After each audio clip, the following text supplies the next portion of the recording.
नमस्ते दर्शकवृन्द, नेपालका लागि प्रवासी नेपालीहरूको अभियानको 12औं श्रृङ्खलामा हामी तपाईहरुलाई स्वागत गर्न चाहन्छौँ। आजको श्रृङ्खला अस्ट्रेलिया विशेष छ। हामी निर्धारित समयभन्दा करिब 20 मिनेट ढिला भएका छौँ। प्रविधिको कारण हामीलाई माफ गरिदिनु होला। आजको कार्यक्रममा हामी अस्ट्रेलियालाई नेपालसँग जोड्ने प्रयास गर्नेछौँ। हाम्रो कार्यक्रमको उद्देश्य पनि सदैव प्रवासमा रहेका नेपालीहरूलाई नेपालसँग जोड्ने प्रयास हो। आजको हाम्रो कार्यक्रममा प्यानलिस्टको रूपमा त्रिलोचन पोखरेल, प्रकाश सेनाई, नारायण काफ्ले, चिरञ्जीवी देवकोटा, निरञ्जन गौली, दिला खरेल, म्युट र आवाजै सुनिएन कि उनीहरुको।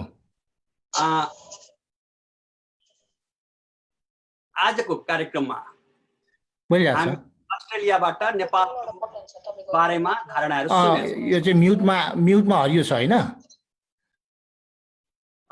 अलिकति यहाँ अनम्युट गर्नु पर्यो। डिस्टर्ब भएको छ। राजनजी एकैछिन कृपया चुप लागिदिनु होला, त्यसपछि हामी फेरि तपाईलाई कन्टिन्यू गर्नेछौँ। हामी राजनजीलाई फेरि पनि जोड्ने नै छौँ। कृपया अलिकति टेक्निकली यहाँनिर गडबड भएको छ, माफ गरिदिनु होला। दर्शकवृन्द, यो कार्यक्रम तपाईहरु eNeplis.com, nepalplus.com, हाम्रो आवाज अनलाइन टिभी, हिमालयन दृष्टि, युरोप नेपाली खबर.com, visionsanchar.com लगायत विभिन्न सञ्चार माध्यमबाट लाइभ हेर्दै हुनुहुन्छ। आजको कार्यक्रमको बारेमा अलिकति चर्चा गरिदिन र आजका हाम्रा प्यानलिस्टहरूको बारेमा परिचय गराइदिनका लागि हेलो अभियन्ता थोमस बास्तोलाजीलाई हार्दिक अनुरोध गर्दछु। थोमस, हेलो राजनजी, हामी तपाईलाई सुनिराखेका छौँ। अब हामी सुनिराखेका छौँ अहिले तपाईलाई। धन्यवाद किशोरजी। राजन दाई म्युटमा हुनुहुन्थ्यो अघि, अहिले ठिक छ, उहाँको साउन्ड ठिक छ। हामी आज 12औं श्रृङ्खलामा छौँ। मेरो धरती, मेरो नेपाल, मेरो स्वाभिमान, जहाँ छौँ त्यहीबाट गर्छौँ अभियान र योगदान, यो मूल नारा सहित हामी नेपालका लागि प्रवासी नेपालीहरूको अभियान 2020 सञ्चालन गरिरहेका छौँ। यो 12औं श्रृङ्खला हो अस्ट्रेलियाबाट। यहाँ महत्त्वपूर्ण व्यक्तित्वहरू आज जोडिनु भएको छ। यो खास गरिकन कालापानी, लिपुलेक, लिम्पियाधुरा सहितका नाभी, कुटी र गुन्जी लगायतका गाउँहरू नेपालको नक्सामा समेटिएपछि, जुन 2032 सालपछि उडेको थियो, त्यो नक्सालाई पुनः सच्याएर प्रकाशित गरिसकेपछि हामीले नेपाल सरकारलाई गरेको यो अभियानलाई सहयोग होस्, दबाब होस्, एउटा जागरण होस् र आम नेपालीहरूमा एउटा जनचेतना, विश्वभरि रहेका नेपालीहरूमा एउटा जनचेतना पैदा होस् भन्ने उद्देश्यले यो कार्यक्रमलाई अगाडि बढाएका हौँ, यो अभियानलाई अगाडि बढाएका हौँ। नेपाल भन्दा बाहिर भावनाको नेपाल छ। नेपाल भन्दा बाहिर 60 लाख भन्दा बढी नेपालीहरू छन् विश्वभरि छरिएर रहेका। ती 60 लाख भन्दा बढी नेपालीहरूमा नेपाललाई दुख्दाखेरि दुख्छ, नेपाललाई कुनै पनि चोटपटक लाग्दाखेरि त्यो चोटपटकको घाउ यहाँ रक्त सञ्चारबाट यहाँ आइपुग्छ र त्यो एक प्रकारले भन्ने हो भने अत्यन्त मुटुमा दुखाइ हुन्छ। त्यो दुखाइलाई व्यक्त गर्नको निम्ति, आवाजमाथि आवाज थप्नको निम्ति हामी प्रवासबाट यो अभियान चलाइरहेका छौँ। यो अभियान सुरुमा हामी 8 जना युवाहरूले, अमेरिकामा रहेका 8 जना युवाहरूले सुरु गरेका थियौँ। त्यसमा 8 जना युवाहरूमा शङ्कर पन्त, पुरुषोत्तम बोहरा, हेमन्त भेटवाल, नारायण श्रेष्ठ, डीबी सागर, विजय भट्टराई, किशोर सापकोटा र म आफै, हामी 8 जनाले सुरु गरेको यो अभियान आज 12औं श्रृङ्खलामा आइपुग्दा धेरै महत्त्वपूर्ण व्यक्तित्वहरू जोडिनु भएको छ। युरोपमा एउटा कार्यक्रम भएको छ भने 10वटा कार्यक्रम अमेरिकामा र आज अस्ट्रेलिया विशेष कार्यक्रमको रूपमा हामी गरिरहेका छौँ। एउटा मैले फेरि जोड्न पर्छ, माछालाई पानीबाट निकालेपछि, बगरमा पछारिएपछि माछालाई वास्तवमा पानीको महत्त्व हुन्छ भने चाहिँ हामी जति देश छोडेर बाहिर आएका छौँ, वास्तवमा देशको माया, देशभक्ति, देशप्रेम बाहिर अझ बढी दुख्छ। त्यो दुखाइलाई अभिव्यक्त गर्ने वास्तवमा ठाउँ हुँदैन। कतिपय बेलामा नेपालमा रहेका मानिसहरूलाई लाग्छ विदेशमा गइसकेपछि वास्तवमा देशभक्ति हुँदैन जस्तो पनि लाग्छ होला। हामी विदेशमा रहेका पनि कतिपय मान्छेहरूलाई अब देशको बारेमा सोचेर के हुन्छ र भन्ने पनि लाग्छ होला। तर मलाई लाग्छ, हामीलाई लाग्छ, विदेशमा रहेपछि देशको माया धेरै हुन्छ। जति टाढा जान्छु उति सम्झियोजन भने जस्तै प्रवासमा नेपालको माया धेरै हुन्छ र हामी प्रवासमा रहेका नेपालीहरूले हर दिन नसम्झौँ भने पनि समाचारमा गीतमा हामी दिनदिनै नेपाल पुगिरहेका हुन्छौँ। त्यो पुगाइलाई हामी व्यवहार त हाम्रा अभिव्यक्तिहरूमा, आवाजहरूमा र हाम्रा योगदान र अभियानहरूमा हामीले प्रकटीकरण गरौँ, त्यो उजागर गरौँ भन्ने उद्देश्यले यो अभियान सुरु गरिएको हो। आज प्रवासमा रहेर, नेपालमा रहेर म एकपटक यो भनाइ दोहोऱ्याउन चाहन्छु, नेपालमा रहेर लुट र झुटको खेती गर्नेहरू भन्दा प्रवासमा रहेर नेपाललाई बेला बेलामा रेमिटेन्स पठाउने र आफ्नो परिवार, समाज र देशलाई योगदान गर्नेहरू बढी देशभक्त हुन्छन् भन्ने बुझाइलाई हामी एकपटक फेरि स्मरण गरौँ र नेपालमा जुन एउटा नक्सा प्रकाशित भइसकेपछिको परिवेश छ, भारतीय मिडियाहरूले नेपालप्रति खेदो खन्ने अवस्था, त्यही विभिन्न कुराहरूलाई देखाएर सरकार अथवा सत्ता टिकाउने अथवा गिराउने खालका खेलहरू, यी खालका प्रयत्नहरू पनि भएका छन्। एउटा देशभक्तिको भावना सँगसँगै कूटनीतिक मर्यादा र व्यवस्थापनलाई समेत ख्याल गरेर हामीले कुटी, नाभी, गुन्जी, कालापानी, लिपुलेक, लिम्पियाधुरा लगायतका भूमिहरूलाई नेपालमा फिर्ता गर्नुपर्दछ। त्यो फेरि पनि सरकारको दायित्व छ। त्यसको निम्ति सम्पूर्ण राजनीतिक दलहरूलाई जसरी नक्सा पास गर्ने बेलामा एक ठाउँ उभिए राजनीतिक दलहरू, त्यसरी नै उभ्याउनको निम्ति फेरि पनि सरकारले भूमिका खेलोस् र अरू राजनीतिक दलहरूलाई उभ्याउने सँगसँगै मूलत आफ्नै राजनीतिक पार्टीभित्रको किचनलाई अन्त्य गर्नको निम्ति मूलत प्रधानमन्त्री केपी ओलीले विशेष गरी भूमिका खेल्न सक्नुहोस्। म एकपटक फेरि यो कार्यक्रमबाट शुभकामना पनि दिन चाहन्छु। खालि अरूलाई दोष थुपारेर मात्रै हुँदैन, जिम्मेवारमा रहेका व्यक्तिहरूले हरेक कुरालाई संवेदनशीलताका साथ अगाडि बढाउनु पर्दछ र राजनीतिक दलहरूले र अरू पार्टीका अरू नेताहरूले पनि यो कुरालाई विशेष भूमिकाका साथ हेरिदिनु हुनेछ। एकपटक यो राजनीतिक सन्दर्भ पनि मैले यहाँ जोडेँ र यो देशभक्तिको भावना र बुझाइलाई आज महत्त्वपूर्ण व्यक्तित्वहरू हाम्रो बिचमा हुनुहुन्छ, उहाँहरूले व्यक्त गर्नु नै हुनेछ। म उहाँहरूको परिचय यहाँ गराउन चाहन्छु। अस्ट्रेलियाबाट आजको अस्ट्रेलिया विशेष कार्यक्रममा म डिला खरेलबाट जान चाहन्छु। डिला खरेल एकाउन्टेन्ट हुनुहुन्छ, रजिस्टर्ड ट्याक्स एजेन्ट हुनुहुन्छ। उहाँ चितवन भरतपुरको हुनुहुन्छ। सिडनी अस्ट्रेलिया बस्नुहुन्छ र उहाँ 2006 मा अस्ट्रेलिया जानुभएको हो। उहाँ मोर्गेज स्पेसलिस्ट पनि हुनुहुन्छ। उहाँको इनोभेटिभ एसोसिएट्स भन्ने आफ्नै फर्म पनि छ। उहाँ हेल्प नेपाल नेटवर्क इन्टरनेसनल कमिटीको ट्रेजरर पनि हुनुहुन्छ। $1 a month fund for Nepal भन्ने उहाँको अभियान पनि छ। एनआरएनए अस्ट्रेलियाको फर्मर स्पोक्स पर्सन हुनुहुन्छ, ट्रेजरर पनि हुनुहुन्छ। प्रेसिडेन्सी कलेज अफ म्यानेजमेन्टमा उहाँले चाहिँ नेपालमा पढाउनु पनि भएको थियो, त्यो अनुभव उहाँसित छ। आज उहाँ जोडिनु भएको छ। अर्को हामीसँग हुनुहुन्छ Trilochan Pokharel. Trilochan Pokharel real estate sale professional हुनुहुन्छ। मूलत ल्यान्ड एन्ड लिज रियाल्टी क्विन्सल्यान्डको सञ्चालक पनि हुनुहुन्छ। रिसर्च एसिस्टेन्टको रूपमा युनिभर्सिटी अफ क्विन्सल्यान्डमा उहाँले काम गर्नुभयो। निस्ट कलेजमा नेपालमा रहँदाखेरि निस्ट कलेजमा उहाँले पढाउनु भयो। गोल्डन गेट कलेजको त उहाँ फाउन्डर नै हुनुहुन्थ्यो। अहिले प्रवास त्यो सँगसँगै उहाँ विद्यार्थी आन्दोलनमा पनि थोरै जोडिनु भएको भन्ने हामीले बुझेका छौँ कुनै बेला। र प्रवासी नेपाली मञ्च अस्ट्रेलियाको केन्द्रीय सदस्यको रूपमा पनि उहाँले काम गर्नुभएको थियो। हामीसँग नारायण काफ्ले हुनुहुन्छ। त्रिलोचन पोखरेल लमजुङको हुनुहुन्छ। उहाँ क्विन्सल्यान्ड बस्नुहुन्छ र उहाँ 2011 मा अस्ट्रेलिया पुग्नु भएको थियो। हामीसँग नारायण काफ्ले हुनुहुन्छ। उहाँ पाल्पाको हुनुहुन्छ, मेलबर्न बस्नुहुन्छ। उहाँ एनआरएनए आइसिसीको मेम्बर पनि हुनुहुन्छ। उहाँ निरन्तर आइसिसीमा लाग्नु भएको छ। म जोड्न चाहन्छु पुल्चोक इन्जिनियरिङ क्याम्पसमा उहाँ विद्यार्थी राजनीतिमा धेरै सक्रिय हुनुहुन्थ्यो। त्यहाँको स्वतन्त्र विद्यार्थी युनियनको सभापति भएर पनि उहाँले काम गर्नुभएको थियो। उहाँ युनिभर्सिटी अफ फेन्सबर्ग जर्मनीमा उहाँले अध्ययन गर्नुभयो। सेन्टर अफ रुरल टेक्नोलोजी नेपालमा उहाँले काम गर्नुभयो। त्यसरी energy assistant program, alternative energy प्रोग्राममा पनि उहाँले काम गर्नुभएको छ। मल्टिकल्चरल सेन्टर अहिले चाहिँ भर्खर अस्ट्रेलियामा बन्दै गरेको मल्टिकल्चरल सेन्टरको सचिवको रूपमा पनि उहाँले काम गर्दै हुनुहुन्छ। त्यो नेपालीहरूको एउटा कल्चरल सेन्टरको रूपमा उहाँहरूले विकास गर्दै हुनुहुन्छ। हामीसँग हुनुहुन्छ निराजन गौली। निराजन गौलीले एकमी इन्जिनियरिङ कलेजमा पढ्नुभयो नेपालमा। उहाँ धादिङको हुनुहुन्छ। उहाँ मेलबर्न बस्नुहुन्छ र उहाँ स्वाइनबर्न युनिभर्सिटी अफ टेक्नोलोजीमा पनि उहाँले पढ्नुभयो। त्यस्तै त्रोब युनिभर्सिटीमा पनि उहाँले पढ्नुभयो। नेपाल सरकारको इन्जिनियरको रूपमा पनि उहाँले काम गर्नुभयो नेपालमा रहँदा। अस्ट्रेलियन लोकल गभर्मेन्टमा इन्जिनियरकै रूपमा उहाँले काम गर्दै हुनुहुन्छ र आफ्नै इन्जिनियरिङ फर्म पनि छ उहाँको। उहाँ इन्जिनियरिङमा ग्रेजुएट पनि हुनुहुन्छ। र हामीसँग हुनुहुन्छ राजन बस्नेत। राजन बस्नेत म एउटा सम्झन चाहन्छु, उहाँ भोजपुरमा जन्मनुभयो, अहिले सिडनीमा हुनुहुन्छ। 2008मा उहाँ अस्ट्रेलिया पुग्नुभयो। आरआर क्याम्पस खास गरी आन्दोलनको केन्द्रको रूपमा त्यो क्याम्पसलाई चिनिन्छ। गणतान्त्रिक आन्दोलनको केन्द्रको रूपमा पछिल्लो समय, पहिला पञ्चायत विरोधी आन्दोलनको केन्द्रको रूपमा पनि त्यो क्याम्पसको स्वतन्त्र विद्यार्थी युनियनको सभापतिको रूपमा उहाँले काम गर्नुभयो।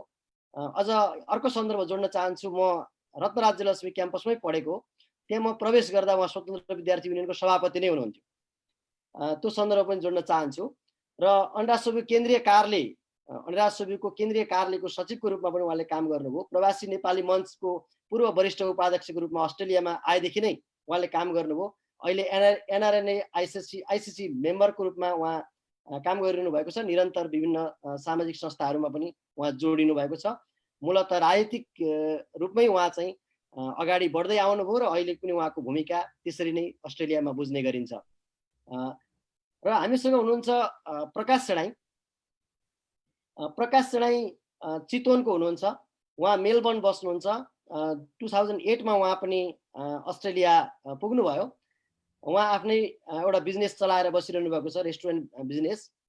एनआरएनए एनसिसीको त्यहाँको मेम्बर भएर पनि उहाँ काम गर्नुभयो। सामाजिक क्षेत्रमा त्यहाँ पुगेपछि निरन्तर लाग्नुभयो। प्रवासी नेपाली एकता मञ्चको उहाँ सदस्य पनि हुनुहुन्छ अहिले। उहाँ 2008देखि नै प्रवासी नेपाली मञ्चमा लाग्नुभयो। उहाँ अझ म एउटा कुरा जोड्न चाहन्छु, उहाँ मेरो घनिष्ठ मित्र पनि हुनुहुन्छ। उहाँले हामी विद्यार्थी आन्दोलनमा लाग्दाखेरि हामी सँगसँगै लागेका थियौँ। उहाँ अलिक छिटो बाहिर जानुभयो, म अलि लामो समय त्यहाँ रहेँ। विद्यार्थी आन्दोलनमा रहँदाखेरि खास गरी म एउटा स्मरण गर्न चाहन्छु। यही बेला हामी कालापानी मार्च गरेका थियौँ। कालापानी मार्च अन्डासोबीले गरेको थियो। त्यो कालापानी मार्चमा म चाहिँ त्यो कालापानी मार्चको सदस्य थिएँ। उहाँ जान पाउनु भएन त्यो मार्चमा, तर उहाँ लक्ष्मणपुर मार्च लगायत विभिन्न राष्ट्रवादी देशभक्तिका आन्दोलनहरूमा उहाँ संलग्न हुनुभयो। मलाई लाग्छ कतिपय पुलिसले कुटेका डामहरू अहिले पनि हेऱ्यो भने उहाँका ढाडमा पनि होलान्। त्यो बेलाको सन्दर्भ म अलिकति यहाँ राख्न चाहेँ। र यो अझ विशेष कुरा, यो कार्यक्रमको संयोजन चाहिँ उहाँले नै विशेष गर्नुभयो अस्ट्रेलियाको निम्ति। म त्यसको लागि पनि उहाँलाई धन्यवाद दिन चाहन्छु। उहाँ हामीसँग हुनुहुन्छ। र हामीसँग अर्को महत्त्वपूर्ण व्यक्तित्व हुनुहुन्छ चिरञ्जीवी राज देवकोटा। चिरञ्जीवी राज देवकोटा भक्तपुरमा जन्मनुभयो। उहाँ मेलबर्नमा बस्नुहुन्छ। उहाँ 2014मा अस्ट्रेलिया पुग्नुभयो। अस्ट्रेलिया पुग्नु अघि नेपाल वान, सगरमाथा लगायत विभिन्न टिभी हुँदै खास गरी न्युज 24 टेलिभिजनको न्युज चिफ, समाचार प्रमुखको रूपमा उहाँले काम गर्नुभयो। उहाँले अस्ट्रेलियामा पुगिसकेपछि पनि उहाँको मन पत्रकारितातर्फै उद्वेलित भएको देखिन्छ। उहाँ मास कम्युनिकेसनको ग्रेजुएट पनि, मास्टर्स पनि गर्नुभएको छ उहाँले। र त्यहाँ अस्ट्रेलियामा सञ्चालित MNTV का उहाँ प्रधान सम्पादक पनि हुनुहुन्छ। र त्यसै गरी उहाँ त्यहाँको जर्नलिस्ट एसोसिएसन, अस्ट्रेलियाको जर्नलिस्ट एसोसिएसनको चाहिँ महासचिव पनि हुनुहुन्छ। उहाँ सामाजिक अभियन्ताको रूपमा विभिन्न अप्ठ्यारोहरू पर्दाखेरि चिरञ्जीवी देवकोटालाई सम्झिँदाखेरि पनि हुन्छ भन्ने साथीहरूले ठान्नुहुन्छ। त्यो पनि उहाँले पहिचान बनाउनु भएको छ। यति महत्त्वपूर्ण व्यक्तित्वहरू आज हामीले अस्ट्रेलियाबाट जोडेका छौँ। म यो अभियानमा, हामीले सुरु गरेको यो अभियानमा, खास गरी देशभक्तिपूर्ण अभियानमा यहाँहरू सबैलाई एकपटक फेरि हामी प्रवासमा रहेर नेपालको दुखाइ, नेपालमा रहेका नेपालीहरूको दुखाइ, प्रवासमा रहेका नेपालीहरूको दुखाइलाई अभिव्यक्त गर्नको निम्ति, आवाजमाथि आवाज थप्नको निम्ति यहाँहरू यो कार्यक्रममा उपस्थित हुनुभएको छ। यहाँहरू सबैलाई एकपटक यो अभियानमा, यो कार्यक्रममा हार्दिक स्वागत गर्दै आगामी दिनमा यहाँहरू सबैले त्यस निम्ति महत्त्वपूर्ण भूमिका खेल्नको निम्ति समेत यहाँहरूको आफ्नै मन पनि उजागर भएको छ। उहाँहरूले अरूलाई पनि परिचालन गर्नुहुनेछ भन्ने विश्वास सहित फेरि एकपटक स्वागत गर्दै म किशोरजीलाई कार्यक्रम अगाडि बढाउन हार्दिक अनुरोध गर्छु। धन्यवाद।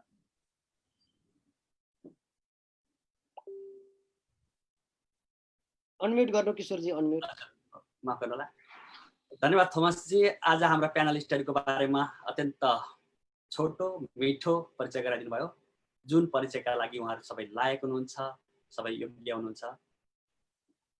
दर्शकवृन्द, कार्यक्रम सुरुवातमा हाम्रो अलिकति प्राविधिक त्रुटि भयो, त्यसले गर्दा हामी अलिकति ढिला भयौँ, तर पनि अब हामी कार्यक्रम अत्यन्त सुचारुका साथ र अत्यन्त समयमा सक्ने प्रयास गर्नेछौँ। र यो कार्यक्रमको बारेमा धेरै दर्शकहरूलाई हाम्रो कार्यक्रमको फर्मेटको बारेमा जानकारी नै छ। विशेषतः हामी नेपाल सरकारले सुरु गरेको राष्ट्रियताको एउटा अभियान कालापानी, लिपुलेख र लिम्पियाधुरालाई कसरी आफ्नो भूमि बनाउने, भारतद्वारा अतिक्रमित भूमिलाई कसरी नेपाली भूमिको रूपमा कायम राख्ने भन्ने विषयमा नेपाल सरकारले जुन अभियान सुरु गरेको छ त्यसलाई हामीले प्रवासबाट कसरी सहयोग गर्न सक्छौँ, हाम्रा भूमिकाहरू कस्ता हुन सक्छन् भन्ने विषयमा अलिकति छलफल गर्नेछौँ। र अर्को सेगमेन्टमा हामी नेपालसँग प्रवासलाई कसरी जोड्ने, हामी कसरी नेपाली भइराख्ने यी विषयलाई पनि सँगसँगै जोडेर जान सक्छौँ। अब आजको कुराकानीको प्रारम्भमा म सबैभन्दा पहिला चिरञ्जीवीजीबाटै जान चाहन्छु, किनभने चिरञ्जीवीजीसँग हामी पत्रकारिताको दौरान सँगसँगै 3 वर्ष जति काम पनि गरेका थियौँ। हजुर किशोरजी, एउटा स्मरण छ टेलिभिजन दुनियाँमा चिरञ्जीवी राजदेवकोटा एउटा सम्झिनै पर्ने नाम हुन्छ। अहिले पनि धेरै मानिसहरूले चिरञ्जीवी देवकोटालाई एउटा टेलिभिजन सम्पूर्ण रूपमा सेट गरेर चलाऊ भने तत्कालै चलाउन सक्छ भन्ने त्यति क्षमतावान व्यक्तित्वको रूपमा सम्झिन्छन्। उहाँले त्यो एउटा योग्यता बनाउनु भएको छ र त्यसलाई अस्ट्रेलिया पुगेर पनि निरन्तरता दिनुभएको छ। एउटा ओजिलो आवाज, एउटा आकर्षक व्यक्तित्व र एउटा स्मार्ट माइन्ड भएको व्यक्ति एकसाथ पाउन निकै गाह्रो हुन्छ। त्यस्तो एउटा स्मार्ट व्यक्तित्व चिरञ्जीवीजी हुनुहुन्छ। म चिरञ्जीवीजीबाट जान्न चाहन्छु नेपाल सरकारले सुरु गरेको यो अभियानलाई हामीले प्रवासबाट कसरी सपोर्ट गर्ने। चिरञ्जीवीजी। धन्यवाद किशोरजी, थोमसजी लगायत सबै साथीहरू जो यहाँ हुनुहुन्छ सबैलाई नमस्कार छ मेरो। पक्कै पनि यो एउटा गहन विषय हामीले आज उठाइराखेका छौँ। हामीहरूको मन जति नै यो परदेशमा रहे पनि हाम्रो मन चाहिँ नेपालसँग जोडिराखेको छ र अझ पछिल्लो समय भारतले लगाएको नाकाबन्दीका विषयमा, नाकाबन्दीका क्रममा जुन खालको छटपटाहट नेपालमा देखिएको थियो त्यो काठमाडौँमा अथवा त्यो नेपालको हिमाल पहाड तराईमा जति दुखेको थियो त्योभन्दा धेरै अमेरिकामा, बेलायतमा, अस्ट्रेलियामा, अन्य विभिन्न कुना कुनामा अझ बढी दुखेको थियो भन्ने लाग्छ। ती अभियानलाई एनआरएन मार्फत र सँगसँगै अन्य विभिन्न सङ्घ संस्थाहरू, प्रवासी सङ्घ संस्थाहरू मार्फत जुन खालको अभियान त्यतिखेर गरेर यो नाकाबन्दी हो, त्यसलाई नाकाबन्दी भन्न पनि चाहिँ त्यतिखेर अप्ठ्यारो मानिरहेको परिस्थितिमा पनि यो नाकाबन्दी नै हो भनेर त्यसको विरुद्धमा जसरी प्रवासीहरूले आवाज उठाएका थिए त्यो घटनालाई म यहाँ स्मरण गर्न चाहन्छु यति बेला। र त्यसपछि अब अहिले घटनाक्रम बढ्दै जाँदाखेरि कहाँ आइपुगेका छौँ हामी भने विगत लामो समयदेखि विवादित भूमि भनेर, यसलाई अलिकति हामीले बुझ्न आवश्यक छ कि विवादित भूमि भनेर दुईटै पक्षले स्वीकार गरेको एउटा क्षेत्र जसलाई भारतले एकतर्फी रूपमा आफ्नो नक्सामा गाभ्यो।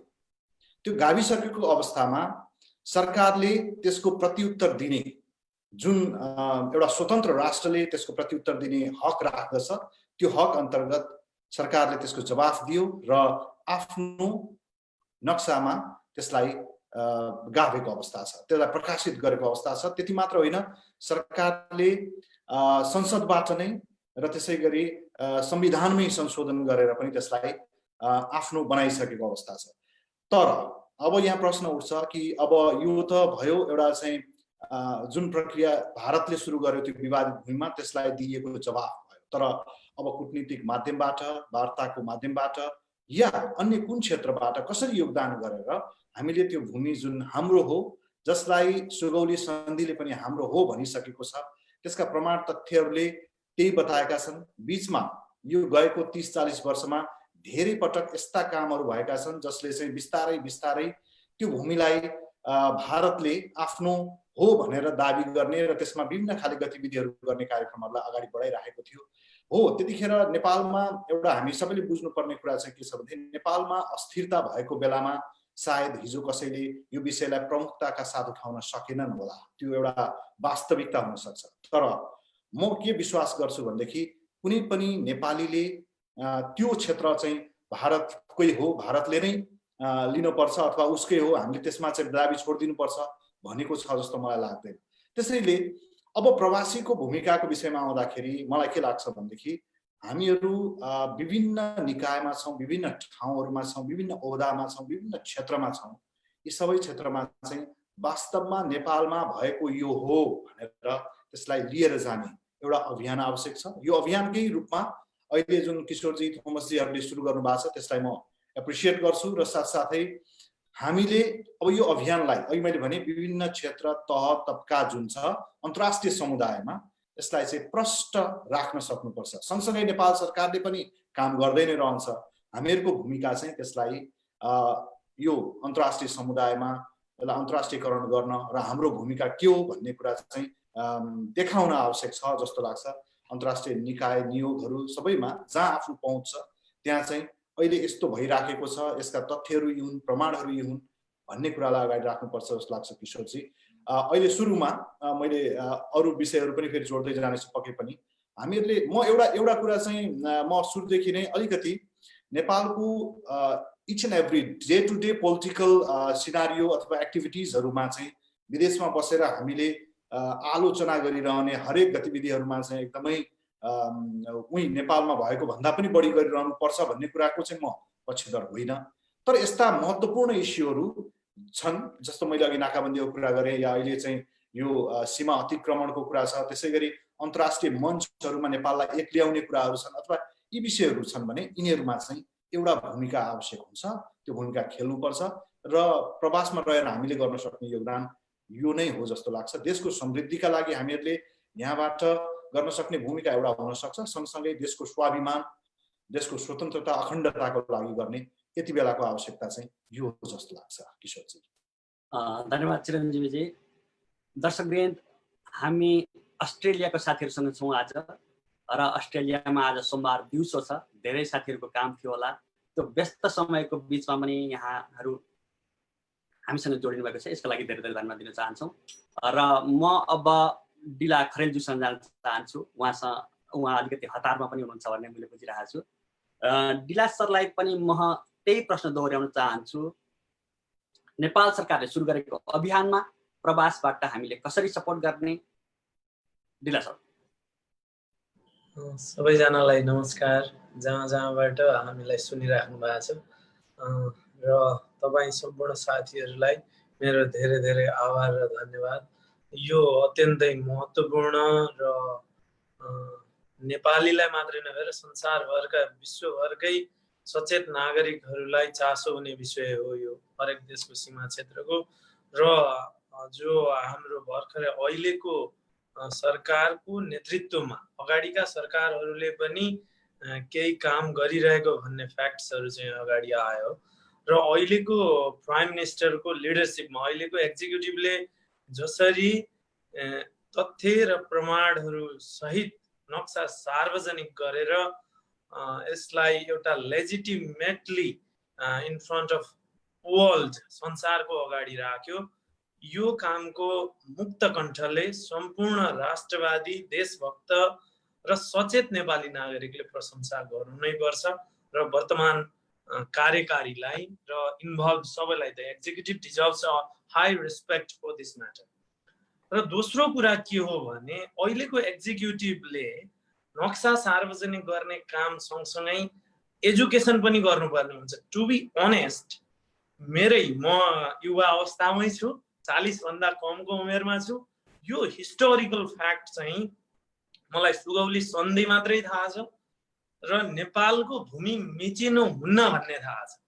हामी जस्ता युवाहरूले हिस्टोरिकल फ्याक्ट्सहरू चाहिँ बिर्सिँदै गएको स्थिति अहिले नेपाल र नेपालीको माझमा विडम्बना र दुःखपूर्ण रूपमा त्यो छ। त्यो एजुकेसनलाई फ्याक्ट्स एन्ड फिगर्सहरू एजुकेट गर्ने गरी गभर्मेन्टले पब्लिकलाई एजुकेसन गर्नबाट चाहिँ चुक्नु हुँदैन। तथापि सुगौली सन्धिका बारेमा धेरै बोल्ने, मलाई त धेरै शब्दहरू मन पनि पर्दैनन्। सुगौली सन्धि भनेको छ, अर्को ट्रिटी भनेको छ, के भने, तर they don't know the real knowledge what has happen र हिस्टोरिकल फ्याक्ट्स के हो भन्ने कुरा। त्यो कुराहरूको एजुकेसनमा चाहिँ ल्याकिङ देखिन्छ। जुन साहसपूर्ण अहिलेको एक्जिक्युटिभले काम गर्यो त्यो अत्यन्तै सराहनीय काम हो, त्यसको हामीले मुक्त कण्ठले प्रशंसा गर्नै पर्छ। र प्रवासमा बस्ने नेपालीहरूले दोस्रो पुस्तालाई, जस्तो नेपाल भनेको काठमाडौँ मात्रै अथवा नेपाल भनेको तपाईँको चाहिँ यो तराई पहाड हिमाल र जे हामीसँग छ भारतले अथवा चीनले पनि नमिचोस् भनेर हामी कहाँ कहाँ हौँ भन्ने कुराको एजुकेसन हाम्रो यो अहिलेको कन्भर्सेसनले पनि दोस्रो पुस्तालाई दिन सक्नुपर्छ र जुन अहिलेको सरकारले अदम्य साहसका साथ जुन काम गर्यो यो त एब्सोल्युटली प्रेजवर्दी हो र यसको लागि हामी सबैले धन्यवाद दिनुपर्छ। र मेरो भनाइ चाहिँ के भने दोस्रो पुस्ता जो हामी यो विषयमा बोल्दैछौँ सरकारले ट्रु करेक्ट र लेजिटिमेट फ्याक्ट्सहरू सार्वजनिक गरिदियो भने हामीले आफ्नो आफ्नै रिसर्चबाट मात्रै निकालेका कुराहरू त्रुटिपूर्ण हुन सक्छन्। सत्य तथ्य र प्रमाणित इतिहासका आधारहरू पनि सरकारले यो सँगसँगै निकालिदियो भने हामी आफ्नो ठाउँमा प्रष्ट हुन्छौँ, भूमि अरूले मिच्न सक्दैन र सरकारको उचित कदमलाई सचेत युवा वर्गले जो दोस्रो पुस्ताका युवाहरू र जो विदेशमा हामी छौँ हामी आफ्ना आफ्नै सन्दर्भमा बढी व्यस्त हुने भए हुनाले ती फ्याक्ट्स फिगर्स र लेजिटिमेट डकुमेन्ट्सहरू पनि आयो भने यो नेपालको सीमा बचाउने अभियानमा र नेपाललाई कसैले पनि कुनै पनि कोणबाट राजनीतिक सामाजिक सांस्कृतिक धार्मिक र ऐतिहासिक यो सम्पूर्ण यी गम्भीर जुन शब्दहरू अहिले मैले राखेँ यो कोणबाट पनि पटक पटक नेपाललाई नेपालकै अस्तित्व रहन नसक्ने गरी एट्याकहरू भइरहेका छन्। धार्मिक सांस्कृतिक ऐतिहासिक हामी बहुत पुरातात्विक रूपमा पनि नेपाल एकदमै धनी देश हो। यो कुराहरूको पनि प्रमाणित फ्याक्ट्सहरू अहिलेको गभर्मेन्टले जब सुरु भइसक्यो यो निकालिदियो भने सबैलाई उत्तम हुने थियो र दोस्रो पुस्ता अझै सुसूचित हुने थियो र हाम्रो कर्तव्य चाहिँ त्यो हो। विदेशमा बस्ने हामी जस्ता सचेत नागरिकहरूले नेपालको प्रमाणित र तथ्य सहितका कागजातहरू र इन्फर्मेसनहरूलाई अरू माझमा पनि सेयर गर्न सकियो भने राम्रो हुन्छ। गभर्मेन्टलाई त definitely we need to thank you for this attempt र यो नक्साको लागि धन्यवाद भन्नै पर्छ। मेरो यो कन्सर्न यो क्वेसनमा चाहिँ यही नै हो। धन्यवाद बिलाजी। अब हामी राजन बस्नेतज्यूका विचारहरू सुन्नेछौँ। अघि मसीले परिचयका क्रममा पनि भनिसक्नु भएको छ, एउटा राजनीतिक चेत भएको व्यक्ति हुनुहुन्छ उहाँ र अहिलेको सन्दर्भमा नेपाल सरकारले जुन अभियान सुरु गरेको छ यसलाई तपाईले कसरी हेर्नु भएको छ? धन्यवाद सर। र सर्वप्रथम त म यहाँ सबैसँग क्षमा याचना चाहन्छु, अलिकति मेरो कारणले पनि थोरै ढिलो भयो, यसको लागि म क्षमा याचना चाहन्छु। र त्यस पछाडिको म हाम्रो थोमसजी र कार्यक्रम सञ्चालक मित्रलाई यो अवसर ल्याइदिनु भएकोमा पनि यहाँहरूप्रति म आभार व्यक्त गर्न चाहन्छु। र सम्पूर्ण यहाँ प्यानलमा रहनुभएका मित्रहरूमा पनि उहाँलाई पनि म अभिवादन गर्न चाहन्छु। र यो कार्यक्रम हेरिराख्नु भएको संसारभरिका हाम्रा श्रोता दर्शकहरूमा पनि म अभिवादन गर्न चाहन्छु। अब अहिले हामी सबैलाई चासोको विषय बनेको हाम्रो सिमानाको विवाद र हाम्रो छिमेकी राष्ट्र मुलुक इन्डिया र नेपाल बिचको लामो समयदेखिको हाम्रो समुद्र सम्बन्ध रहिरहेको हुन त यी घटनाहरू सीमाको सम्बन्धमा देखा परेका समस्या अहिले मात्रै घनीभूत रूपमा अलिकति बाहिर आयो, तर विगत लामो समयदेखि पनि हाम्रा तपाईँको चाहिँ तल्लो लेभलमा गाउँ लेभलमा यस्ता कुराहरू चाहिँ पटक पटक नउठेका थिएनन्, तर सरकारको लेभलमा चाहिँ यो सबैलाई समेट्ने हिसाबले अहिले आएको छ। र जुन नेपाल सरकारले एउटा विगत लामो समयदेखिको विभिन्न तह र तबकाका जनताहरूले गरेको सीमा रक्षाको जुन पहल गर्नु भएको थियो, जुन खालको अभियान चालेको थियो, त्यसको एउटा भनौँ न मूर्त रूपको रूपमा अहिले नेपाल सरकारले विभिन्न प्रमाणहरूको आधारमा विभिन्न तपाईँको विज्ञहरूको भनाइको आधारमा आफ्नो तथ्य प्रमाणको आधारमा अहिले हामीले बिचमा गायब भएको, यो सुरुदेखि गायब त थिएन, बिचमा तपाईँको 30-32 सालदेखि चाहिँ नेपालको नक्सामा गायब भएको नक्सालाई फेरि पनि तपाईँको चाहिँ त्यो ठाउँमा हाल्न सफल भएको छ। र यसमा हामी नेपाल सरकारलाई, हामी प्रवासमा रहेको नेपालीको तर्फबाट पनि अब हामी सबैले धन्यवाद दिनुपर्छ र यो नेपाल सरकारले चालेको जुन कदम छ, जुन उसको तपाईँको चाहिँ अभियान छ, अभियानमा हामीहरू पनि अब यसरी नै हामी प्रवासमा रहेका सबै नेपालीहरूले यसलाई बल पुग्ने हिसाबले नै हामीले यो जमर्को गरेको जस्तो मलाई लाग्छ। र मलाई के लाग्छ भनेदेखि अब यो अहिले जुन खालको कुराहरूमा हामी छलफल गरिरहेका छौँ, यो एउटा लामो एउटा अभियानको रूपमा यो अगाडि बढ्छ जस्तो मलाई लाग्छ। यो त्यति सजिलो तरिकाले, सजिलो ढङ्गले अनि एकैछिनमा दुईटा मात्रै देश बसेर त मिलाउनु पर्ने हो, तर पनि अब जुन रिस्पोन्स इन्डियाले गरिरहेको छ त्यसको आधार हेर्दाखेरि यो तुरुन्तै यो सकिने खालको अवस्था छैन। सायद हुनसक्छ हामीले यो सीमाको कारणमा धेरै लामो कुर्बानी गर्नुपर्ने र हाम्रो पुस्ता र अर्को पुस्ता पनि यसमा तपाईँको इन्भल्भमेन्ट हुनुपर्ने जस्तो अवस्थाहरू पनि मलाई लाग्छ। त्यसो भएको हुनाले हामीले अहिले मूलत प्रवासमा रहेका नेपालीहरूलाई कतिपय हाम्रै देशबाट नेपालको राजनीतिक पार्टीका मान्छेहरूले विभिन्न समुदायले हेर्ने अलिकति दृष्टिकोण पनि फरक छ, किनभने यिनीहरू प्रवासमा गइसके अब यिनीहरूले केही पनि देशको लागि गर्दैनन्, मातृभूमि यिनीहरू बिर्सेर गए भन्ने खालको पनि एउटा उहाँहरूको भनाइ छ। र यो भनाइलाई पनि हामीले चाहिँ मतलब यिनै कार्यक्रमबाट, यस्तै खालको कार्यक्रमबाट नै उहाँहरूलाई हामीले पनि यो हामी तपाईँहरू गलत हुनुहुन्छ है, हामी ठिक बाटोमै हिँडिरहेका छौँ, हामीले चाहिँ राष्ट्रको लागि, राष्ट्रियताको लागि हामी पनि काम गरिरहेका छौँ भनेर यिनै अभियान मार्फत उजागर गर्न पर्छ जस्तो मलाई लाग्दछ। र मूलत म अहिले यो विषयमा के भन्न चाहन्छु भने अब नेपाल सरकारले नक्सा मात्रै निकालेर पनि यो कुराहरू प्राप्ति हुन्छ भन्ने कुराहरू छैन, किनभने अब हाम्रो पहिलो प्रथम त हामीले जुन विज्ञ मान्छेहरूको हामीले कुराहरू सुन्छौँ, हामी नेपालीहरूकै पनि सीमा सम्बन्धी सबैको कुराहरू सीमा मिचिएको भन्ने छ, तर सीमा चाहिँ कुन ठाउँबाट कसरी मिचिएको हो, कुन चाहिँ हाम्रो चाहिँ भूमि कहाँसम्म हो भन्ने कुरामा चाहिँ कति विज्ञहरूको कुराहरू कसैले यो ठाउँबाट भनेको छ, कसैले यो ठाउँबाट भनेको छ। एटलिस्ट हामी सम्पूर्ण नेपालीहरूको, नेपालको तर्फबाट बोलिनेहरूको सबैको भनाइ एउटा हुनु पर्यो। त्यसले गर्दाखेरि चाहिँ हाम्रो विरोधीले चाहिँ त्यसमा खेल्ने मौका पाउँदैन, इन्डियाले अथवा खेल्ने मौकाहरू पाउँदैन। र अर्को कुरो चाहिँ के छ भन्नुहुन्छ भने जुन खालको तपाईँको चाहिँ मतलब त्यहाँको लोकल मान्छेहरू छ, जस्तै तपाईँको चाहिँ नाभी, गुन्जी,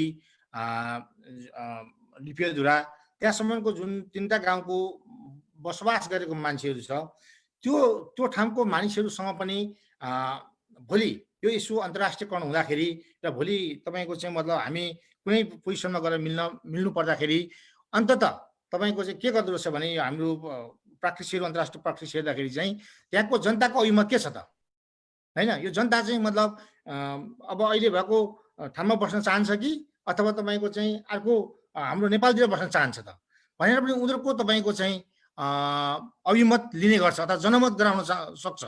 त्यसो भएको हुनाले त्यहाँको लोकल मान्छेहरूसँग नि नेपाल सरकार, हाम्रो अहिलेको नेपाल सरकारबाट चाहिँ त्यो ठाउँमा नि हाम्रो एक्सेस पुर्याउने कामहरू नेपाल सरकारबाट गर्नुपर्छ भन्ने म एउटा सुझाव पनि दिन चाहन्छु। र अब हामी जुन मान्छेहरू हामी यता प्रवासमा रहेका छौँ र हाम्रो भूमिका चाहिँ के हो जस्तो लाग्छ भने अब हामीले यहाँबाट गर्ने लबिङमा चाहिँ अलिकति यसलाई जस्तै भन्नुहोस्, हामी इन्डियाबाट प्रताडित मान्छेहरू नेपाल मात्रै छैनौँ, देश नेपाल मात्रै छैनौँ, हामी पाकिस्तान, बङ्गलादेश, अब अरू चाइनै पनि भनौँ, यी विभिन्न खालको देशहरूमा पनि इन्डियाको चाहिँ मतलब बोर्डरसँग सम्बन्धित छ, सिमाना सम्बन्धित छ। त्यसो भएको हुनाले हामीले गर्ने पहल चाहिँ के गरौँ भने अन्तर्राष्ट्रिय लेभलमा यो अरू देशका मान्छेहरूसँग नि मिलेर हामीले एक खालको तपाईँको चाहिँ कार्यगतिकता गर्न सक्छौँ कि जुन एउटै खालको समस्याले हामी पिडिएका छौँ, होइन, एउटै खालको चाहिँ हाम्रो समस्याहरू छ, ती समस्यामा सहभागी हुने खालको मान्छेहरूसँग मिलेर चाहिँ यसलाई अन्तर्राष्ट्रिय रूपमा चाहिँ यसलाई चाहिँ हामीले लान सक्यौँ भने, कुटनीतिक ढङ्गले त्यसलाई चाहिँ बाहिर लान सक्यौँ भने पनि एउटा उपलब्धि हुनसक्छ। र त्यसले एउटा दबाब सृजना गरेर इन्डिया सरकारलाई चाहिँ होइन यो विषयमा चाहिँ नेपालसँग बसेर टेबलमा कुराकानी गर्नलाई बाध्य बनाउन सक्छ। पहिलो कुरो, इन्डियाले गरेको कामहरू भेटिएको छ, इन्डियाले नेपालमा मात्रै होइन छ, इन्डियाले उसका सम्पूर्ण छिमेकी देशहरूमा चाहिँ उसले सीमाना मिच्ने कामहरू गरेको छ भन्ने खालको हामीले चाहिँ त्यो देखाउने कामहरू, बुझाउने कामहरू यो कूटनैतिक ढङ्गबाट पनि गर्नुपर्छ र प्रवासमा रहेका विदेशमा रहेका विभिन्न नेपाल सरकारका कूटनैतिक नियोगहरूबाट पनि हामीले यो अन्तर्राष्ट्रिय लेभलमा यो खाललाई कुराहरूलाई उठाएर जानुपर्छ जस्तो मलाई लाग्छ र हामी सबै नेपालीहरूले अब यो नेपाल सरकारले आफ्नो राष्ट्रियको सवालमा उठाउने यी बाहेकका राम्रा कामहरूलाई पनि सहयोग गरेर जानुपर्छ भन्ने मलाई लाग्छ। धन्यवाद। धन्यवाद नारायण सर, माफ गर्नु होला। धन्यवाद राजन सर। दर्शकवृन्द, यो हाम्रो कार्यक्रमको प्याटर्न लगभग उस्तै हुने गर्छ सधैँ, किनभने हामीले यो विषयलाई बिर्सन दिनुहुने छैन। हामीले यो विषयलाई लगातार उठान गरिराख्नुपर्छ। हामीले संसारभर रहेका नेपालीहरू बिचमा यो विषयलाई लगिराख्नुपर्छ। यही अभिप्रायका साथ हामी हरेक हप्ता यही आवाजका साथ जोडिने गर्छौँ। हामी युरोपमा जोडिसक्यौँ, आज अस्ट्रेलिया जोडिएका छौँ, त्यसै गरी अरू देशसँग पनि हाम्रो यो आवाजलाई जोड्दै जान्छौँ। यो अभियानको उद्देश्य हाम्रा आवाज एकातिर नेपालसम्म पुर्याउनु हो, अन्तर्राष्ट्रिय स्तरमा एउटा माहौल बनाउनु हो भने नेपाल सरकारलाई पनि यी एजेन्डालाई नबिर्साए भनेर झकझक्याउनु पनि हो। उनीहरूलाई नेपालमा जो सरकारमा छन् उनीहरूलाई एउटा झकझक्याइराख्नु पनि हाम्रो एउटा उद्देश्य हो। त्यसैले हामी सम्पूर्ण जति पनि प्रवासमा बस्नुभएका नेपालीहरू हुनुहुन्छ उहाँहरूलाई यस्ता अभियानमा जोडिनका लागि पनि आग्रह गर्छौँ। अब म यस पछाडि नारायण काफ्लेजीलाई आफ्ना विचारहरूका लागि आग्रह गर्छु। नेपाल सरकारले सुरु गरेको यो अभियानलाई तपाईँले कसरी लिनुभएको छ र हामीले प्रवासबाट कसरी सहयोग गर्ने? नारायणजी म्युटमा हुनुहुन्छ। धन्यवाद साथीहरू। थोमस वास्तोलाजी, किशोर सापकोटाजी, यहाँहरूसँग मेरो पहिलो देखभेट अथवा यो भर्चुअल हिसाबमा भए पनि देखभेट हो र राजनजीसँग र अरू साथीहरूसँग चाहिँ मेरो पहिले पनि परिचय र भेटघाट पनि भएको हो। र म स्पेसल्ली हाम्रो प्रकाश सेडाई मेरो ज्वाइँ पनि पर्नुहुन्छ, बहिनीको हस्बेन्ड हुनुहुन्छ। म प्रकाश ज्वाइँलाई पनि हार्दिक धन्यवाद दिन चाहन्छु, किनभने उहाँले मलाई यो सुअवसर जुडाइदिनु भयो। र म यहाँनिर धेरै कुरा नगरिकन तुरुन्तै विषयमा प्रवेश गर्न चाहन्छु, किनभने अब अलिकति हामी ढिलो पनि भइसकेका छौँ। हामी सीमाको कुरो गर्दाखेरि भारतबाट विभिन्न किसिमबाट हामीले पहिला यस्ता किसिमका समस्याहरू भएका हौँ। नेपाल मात्रै होइन, अघि राजनीतिले भने जस्तै विभिन्न छिमेकीहरूबाट यस्तो किसिमको समस्याहरू आइसकेको छ र आइरहेको पनि छ। र यसमा हामी एउटा अलायन्स जस्तो बनाएर अगाडि जान सक्ने सम्भावना पनि हुनसक्छ। तर हामी के कुरामा केयरफुल हुनुपर्छ भने हामीले अलायन्स बनाउँदै गर्दाखेरि एकातिर जाँदाखेरि अर्कोतिर हाम्रो चेनको लिङ्क नछुटोस्, त्यो पनि हेर्नुपर्ने हुन सक्दछ।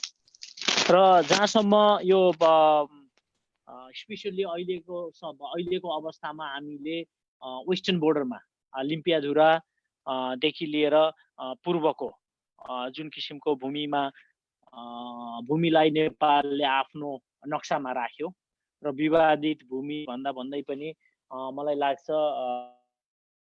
नोभेम्बरको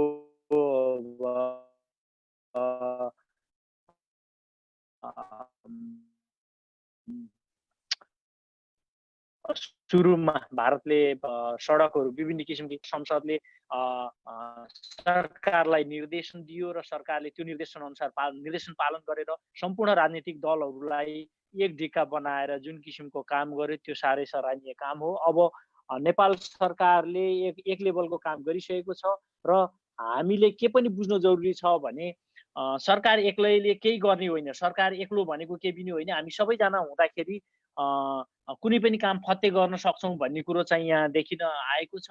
नेपालको राजनीतिक दलहरूले त्यो देखाइसकेका छन् र विभिन्न जुनसुकै दलमा आस्था राख्ने भए पनि साथीहरू प्रवासमा बस्ने डायस्पोरा साथी नेपाली डायस्पोराका साथीहरू जुनसुकै राजनीतिक आस्था राख्ने भए पनि हामी देश र नेपालको लागि एकजुट हुन जरुरी छ र एकजुट भएर अगाडि बढ्नु जरुरी छ। हामी यहाँ प्रवासबाट डायस्पोराले गर्ने कामलाई मलाई लाग्छ चिरञ्जीवीजी यहाँ हुनुहुन्छ, मिडियाको ठुलो रोल हुन्छ।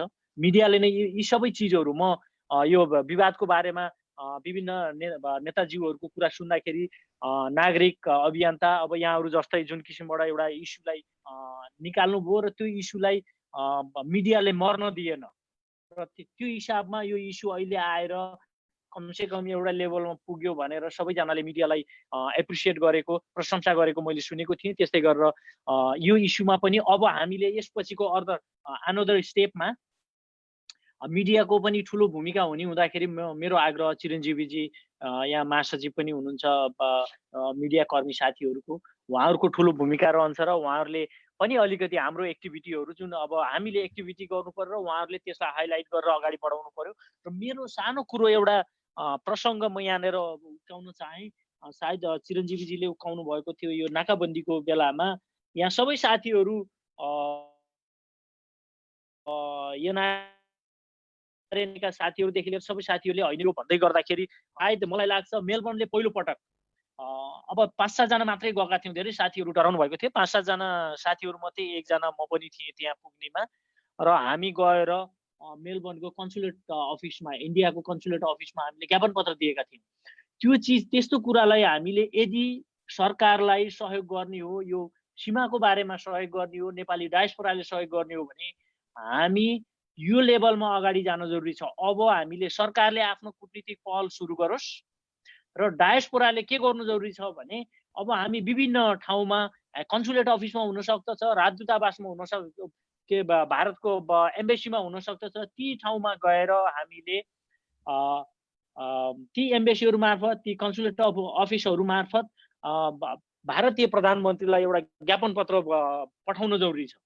हामी असल छिमेकी हौँ तिम्रा र हामी यस्तो किसिमको द्वन्द्व र यस्तो किसिमको विवाद चाहँदैनौँ। हामी हाम्रो हिसाबमा अगाडि बढ्न चाहन्छौँ, हामी समृद्धि चाहन्छौँ। यो विवाद भनेको यो विवादले हामीलाई तिमीहरूलाई ब्याकमा लिएर जान्छ, हामीलाई पनि ब्याकवर्डमा लिएर जान सक्दछ। त्यसले गर्दाखेरि यसलाई यतासक्दो चाँडो सुल्झाऊ र त्यो भूमि हामीलाई फिर्ता गर, अरू हामीलाई थाहा छैन, विवादित भूमि हामीलाई फिर्ता गरेर अगाडि बढ्न चाहन्छौँ, हामी एउटा सदास्यता राख्न चाहन्छौँ भन्ने एउटा सन्देश दिन जरुरी छ।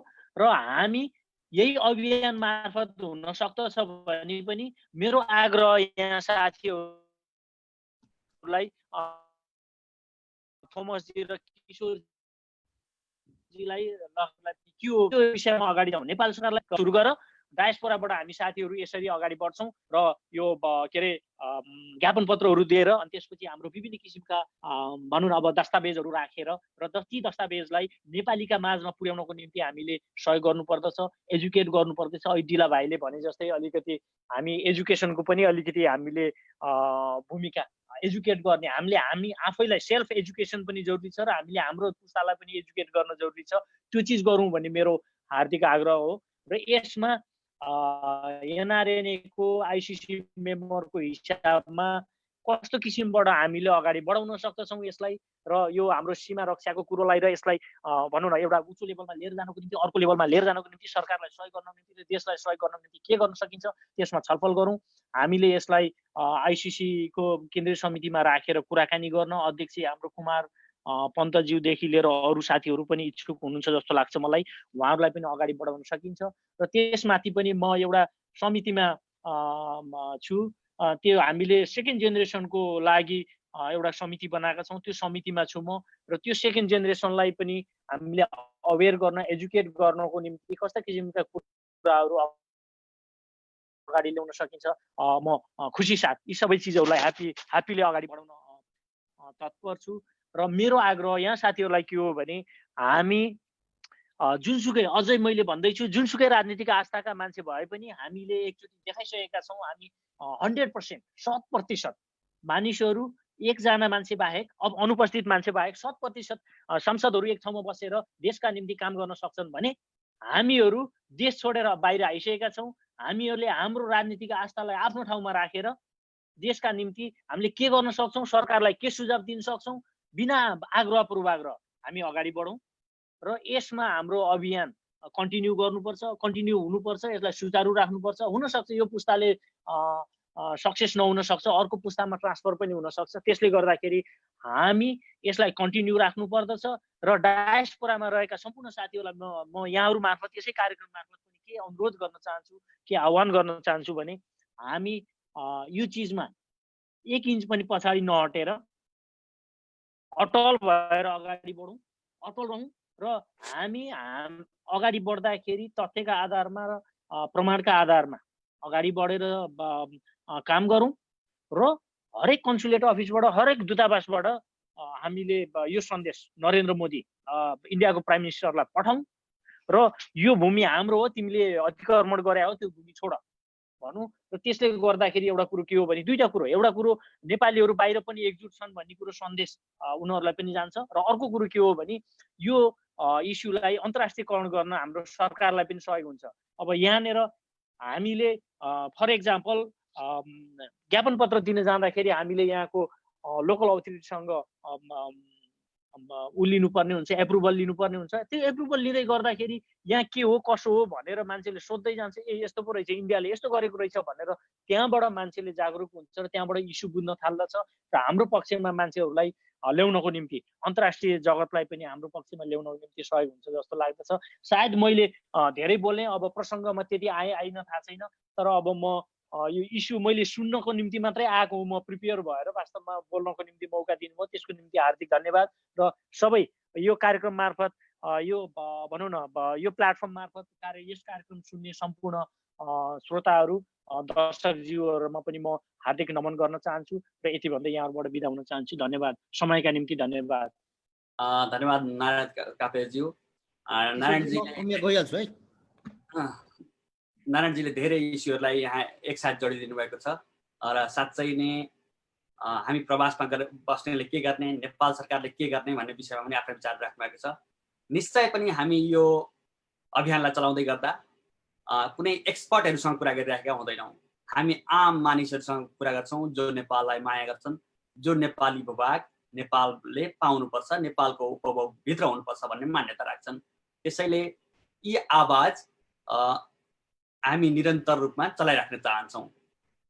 अब म यसपछि त्रिलोचन पोखरेलजीसँग जान चाहन्छु र उहाँलाई म सोध्न चाहन्छु, सायद त्रिलोचनजी जन्मिनुभन्दा अगाडिदेखि नै यी विषयहरू विवादित नै थिए होलान्, तर पनि हाम्रो उद्देश्य के हो भने हरेक पुस्ताले यी विषयमा ज्ञान लिनुपर्छ, हामीले हाम्रो आउने पुस्तालाई यो विषयमा ज्ञान दिनुपर्छ भन्ने हिसाबले हामी सबै यी विषयमा सचेत पनि हुनुपर्छ। अब म नेपाल सरकारले सुरु गरेको अभियानको बारेमा हामीले कसरी सपोर्ट गर्ने भन्ने विषयमा त्रिलोचनजीका कुराहरू सुन्न चाहन्छु। त्रिलोचनजी आफूलाई अनम्युट गरेर आफ्नो विचारहरू राखिदिनु होला। नमस्ते थोमसजी, किशोरजी, त्यसपछि प्रकाशजी, स्पेसल्ली उहाँहरूले यो खालको एउटा अपर्च्युनिटी चाहिँ अब तपाईँहरूको अगाडि अथवा यो फेसबुकमा लाइभ बोल्न जुन इन्भाइरोमेन्ट जुराइदिनु भएको छ त्यसको लागि धन्यवाद दिन चाहन्छु। र मलाई चाहिँ अब तपाईँहरूले जुन टपिक्स राख्नु भएको छ त्यो टपिक्स सँगसँगै अलिकति यसको इतिहासतिर पनि जानुपर्छ जस्तो लाग्छ, किनभने इतिहास बुझेन भने हामीले अगाडि हामीले के गर्ने, कस्ता चिजहरू गर्ने भन्ने कुराहरूमा अलिकति नबुझिन सकिन्छ। त्यसैले म पहिला सुगौली सन्धितिर नै अलिकति फर्किन चाहन्छु। अब थाहा छैन यो त्यतातिर फर्किँदाखेरि अब हाम्रो क्वेसन र एन्सर मिल्छ कि मिल्दैन, तर पनि म सुगौली सन्धिदेखि नै सुरु गर्न चाहन्छु। किनभने जुन 1860 मा जुन सुगौली सन्धि भयो त्यस बेला जुन काली नदीको उद्गम स्थल भनेको लिम्पुया हो भन्ने प्रष्ट लेखेको छ त्यसमा। अब त्यसमा तपाईँहरूले हेर्नुभयो भने अमेरिकाको कङ्ग्रेस लाइब्रेरी, अक्सफोर्ड लाइब्रेरी लगायतको युएनका लाइब्रेरीहरूमा हेर्नुभयो भने पनि यो कुराको तपाईँले यथेष्ट प्रमाणहरू भेट्टाउनुहुन्छ। यो कुराहरूलाई हाम्रा अब यो आउने पुस्ताहरूलाई पनि यो कुराहरूको बारेमा केही ज्ञानहरू दिनुपर्छ भन्ने लाग्छ। अब त्यो सँगसँगै विवादको सुरुवात कसरी भयो त, यो कहाँबाट विवाद आयो भन्ने कुरा पनि अर्को एउटा इम्पोर्टेन्ट कुरा हो। मलाई लाग्छ 9 जुलाई 1952 9 जुलाई 1952 मा के भयो त भन्दा चाइनाले तिब्बतमाथि व्यापक आक्रमण गर्न थाल्यो। त्यसरी आक्रमण गर्दै गर्दा के भयो त भन्दा त्यस बेलामा त्यो इन्डिया आक्रमण गर्ने क्रममा इन्डियाले चाहिँ अब होइन हामीले नाकाहरूमा एउटा चेक पोस्टहरू राख्नुपर्छ भन्ने खालको एउटा इन्डियन गभर्मेन्टमा त्यो खालको एउटा चेक पोस्ट राख्ने अवधारणा आयो र उसले 18 ठाउँहरूमा चेक पोस्ट राख्यो। जुन त्यसलाई के भन्छ त भन्दा नर्दर्न फ्रोन्टियर भन्छ, त्यो हिमालयन क्षेत्रहरूमा चेक पोस्ट राख्यो र त्यसरी 18वटा त्यो हिमालयन ठाउँ हिमालयन क्षेत्रहरूमा राख्यो र एउटा चेकपोस्ट चाहिँ उसले जावला खेलमा राख्यो। त्यो जावला खेलकोले ओभरअल ती चेकपोइन्टहरूलाई चाहिँ ओभरअल हेर्ने भनेर राख्यो र पछि के भयो त भन्दा राजा महेन्द्र र कीर्तिनदी विष्टले यी चेकपोइन्टहरू हटाउनु पर्छ भन्ने एक खालको उनीहरूले सुरु गरे, चेकपोइन्ट हटाउनलाई सुरु गरे। तर सँगसँगै त्यही बेलामा के भइदियो त भन्दा 1962 तिर जस्तो लाग्छ मलाई, त्यहाँ चाइना र इन्डियाको आर्मी कन्फ्लिक्ट भयो। त्यो आर्मी कन्फ्लिक्ट हुँदाखेरि हजारौं इन्डियन आर्मीहरू मारिए र त्यसरी इन्डियनहरू भाग्दै भाग्दै भाग्दै जाँदाखेरि के भइदियो त भन्दा कालापानीमा आएर चाहिँ इन्डियनहरूले त्यहाँ नेपालको भूभाग थियो कालापानीमा आएर चाहिँ त्यो इन्डियन आर्मीहरू चाहिँ त्यहाँ एउटा चेकपोस्ट बनाएर त्यहाँ फेरि त्यहीँ बस्न थाले।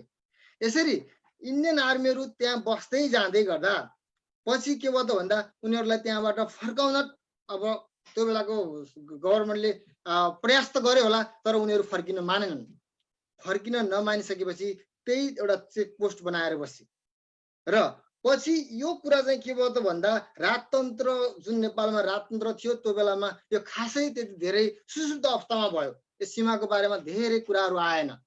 नआइसकेपछि अनि जब नेपालमा बहुदल आयो, बहुदल आइसकेपछि अनि त्यो सीमाको बारेमा फेरि विवादहरू छरपष्ट रूपमा बाहिर आयो। यसरी अनि त्यसपछि अनि अलिकति पछि गइसकेपछि हाम्रो एउटा टनकपुर सन्धि भन्ने जुन खालको कुरा भयो, त्यो टनकपुर सन्धिमा पनि वास्तवमा फेरि हाम्रो एउटा गल्ती भयो। के गल्ती भयो त भन्दा टनकपुर सन्धिमा जुन त्यो बेलामा नेपाल गभर्मेन्ट र जुन इन्डियन गभर्मेन्टले जुन सन्धि गरे, त्यो सन्धि गर्ने बेलामा उनीहरूले के कुरा भनेनन् त भन्दा लिम्पिया जुन हाम्रो कालापानी छ जुन काली नदीको सुरुवात कहाँ हो त त्यो लिम्पिया धुरा थियो। तर त्यो कुराको कुनै त्यो बेलामा उल्लेख गरेनन्। जबकि त्यो बेलामा यदि उनीहरूले काली नदीको सुरुवाती लिम्पिया धुरा हो भनेर त्यही बेलामा कुरा उठाइदिएको भए यो कुराको अहिलेसम्म समाधान निस्किसक्थ्यो होला। तर हाम्रो के भयो त भन्दा नेपाल सरकार त्यहाँ चुक्यो। उसले हाम्रो यो काली नदी हामी सीमा नदी हुँदा हुँदै यसको सुरुवात कहाँ हो भनेर किटानी गर्न सकेन। त्यो एउटा हामीलाई अहिलेसम्म त्यो समस्या समाधान भइसक्छ कि थाहा छैन, तर पनि अहिले 76 सम्म हामी पुग्नु परेको छ। र अहिले जुन नेपाल गभर्मेन्टले जुन खालको एउटा सबै कालापानी लिलुपेक अथवा लिम्पिया धुरा सबै समेटेर जुन एउटा नक्सा ल्याएको छ त्यो धेरै राम्रो काम गरेको छ। त्यो गभर्मेन्टले धेरै जुन किसिमको सबै पार्टीहरूलाई नेपाली जनताहरूलाई जुन एउटा सहमतिमा लिएर एउटा नक्सा जारी गरेको छ। सायद अब यो यसको फाइनल कुराहरू सकिन टाइम लाग्छ होला, तर पनि एउटा नक्सा जुन जारी गरेको छ त्यो चाहिँ ठुलो कुरा हो।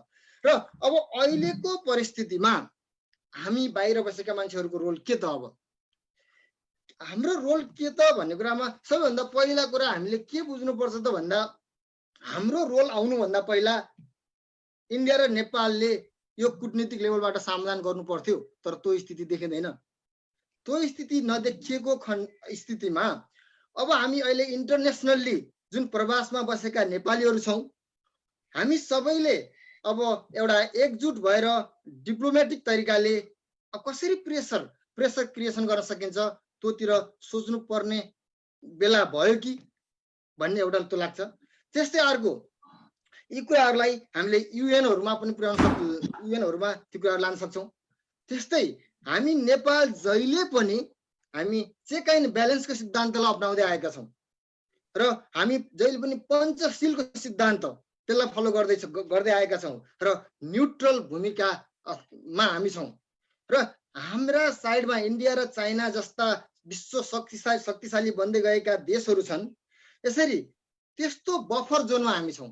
त्यस्तो बफर जोनमा हामी भएको स्थितिमा हामी अब ल्यान्ड लक्ड कन्ट्री होइन, हामी चाहिँ के हुन सक्नुपर्छ त भन्दा ल्यान्ड लिङ्क्ड कन्ट्री हुन सक्नुपर्छ। अब हामीले जोड्नुपर्छ, जोडेर अनि ती सँगसँगै हाम्रो आफूलाई पनि अगाडि बढाउन सक्नुपर्छ भन्ने मेरो मान्यता हो। र जुन सुमधुर सम्बन्धहरू बनाउन सक्नुपर्छ भन्ने हो। र हामी अझ पनि अर्को कुरा के छ त भन्दा जोन अफ पिस जुन हामीले इन्डोनेसियाको जुन ब्यान्डर्ग सम्मेलन जुन वीरेन्द्रले जुन त्यहाँ एउटा सम्मेलन जोन अफ पिसको धारणा लिएर थिए, त्यो कुराहरूलाई हामीले कसरी अगाडि बढाउने भन्ने कुरामा चाहिँ अब फेरि सुरु गर्नुपर्छ जस्तो लाग्छ भन्दै अब केही कुरा बाँकी रह्यो भने म पछि फेरि भनौँला। हस्, धन्यवाद। धन्यवाद त्रिलोचनजी, तपाईँले ऐतिहासिक सन्दर्भहरूलाई समेत जोडेर अत्यन्त छोटो समयमा सबै कुराहरूलाई समेट्नु भएको छ। तपाईँलाई धेरै धेरै धन्यवाद। अब म प्रकाश सेनाईसँग जान चाहन्छु, जसले आजको अस्ट्रेलियामा कार्यक्रम कोअर्डिनेट समेत पनि गरिदिनु भएको छ। उहाँलाई धन्यवाद पनि भन्न चाहन्छु। हामीसँग अब केही वक्ताहरू हुनुहुन्छ र अर्को राउन्डमा हामी फेरि जानेछौँ। प्रकाशजी, पहिलो सत्रको प्रश्न फेरि पनि दोहोरिन्छ। नेपाल सरकारले सुरु गरेको अभियानलाई तपाईँले कसरी लिनुभएको छ, हामीले कसरी डिल गर्ने? प्रश्नहरू उस्तै छन् सबैका लागि पहिलो चरणमा, किनभने हामी यी विषयमा सबैका धारणाहरू जान्न चाहन्छौँ। प्रकाशजी, आफूलाई अनम्युट गरिदिनु होला पहिला।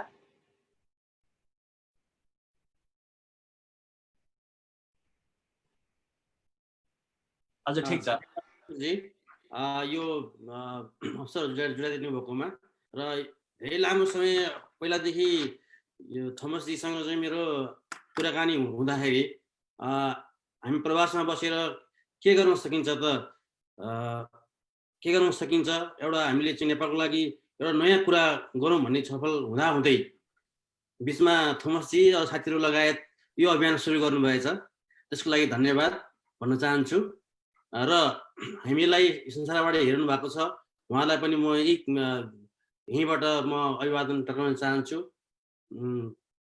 आज हाम्रो यो सन्दर्भ चाहिँ नेपालको लागि प्रवासी नेपालीको के भूमिका रहन सक्छ भन्ने विषयमा कुरा गरिरहँदा प्रवासमा बसेर हामीले धेरै कुरा गर्न सक्ने आफ्नो एउटा पाटो छ। त्यो पाटो रहँदै हामीले चाहिँ विशेष त यो सीमाको लागि सीमा मिचिरहेको छ, हामीलाई चाहिँ काला पानी दुखिरहेको छ, लिप्योधरा दुखिरहेको छ, यही विषयलाई चाहिँ हामीले उत्थान गर्नुपर्छ भनेर यो अभियानको एउटा मूल एजेन्डा बनेको छ।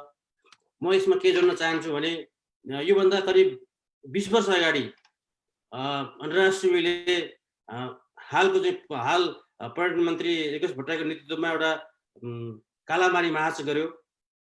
सीमा मिचिरहेको, सीमामा अत्याचार भइरहेको छ भन्ने विषयलाई छलफलको विषय बनाएर जुन त्यो बेला ऐतिहासिक पहल कदमी गर्यो, त्यसले एउटा चाहिँ सीमाको विषयमा बीचमा छलफलहरू भइ नै रहे र 20 वर्षको अवधिमा यी कुराहरूलाई चर्का रूपमा अगाडि आउन सकेन। कहिलेकाहीँ वर्षमा अथवा 2 वर्षमा चाहिँ सीमामा विवाद हुने, झगडा हुने, मान्छे मरिने कुटिने कुराहरू भए ती कुराहरूलाई चाहिँ कुनै पनि सरकारले सही ढङ्गले त्यसलाई समायोजन गर्न सकेन र हाल आएर नेकपा सरकारले केपी ओलीको नेतृत्वमा चाहिँ जुन एउटा पहल कदमी गर्यो, यो अति नै सराहनीय छ। यसलाई चाहिँ संसारबाट जहाँ हामी नेपाली छौँ त्यहाँ रहेर पनि यी कुरालाई हामीले सम्मान गर्नुपर्छ र यो अभियानलाई सल्युट गर्नुपर्छ भन्ने मलाई लाग्छ। अर्को कुरा चाहिँ के भने यो सीमामा चाहिँ लडाइँ भइरहँदा, झगडा भइरहँदा योभन्दा विगतका सरकारहरूले चाहिँ खासै त्यसलाई धेरै महत्त्वपूर्ण रूपमा र चासो रूपमा देखेको जस्तो मलाई लाग्दैन।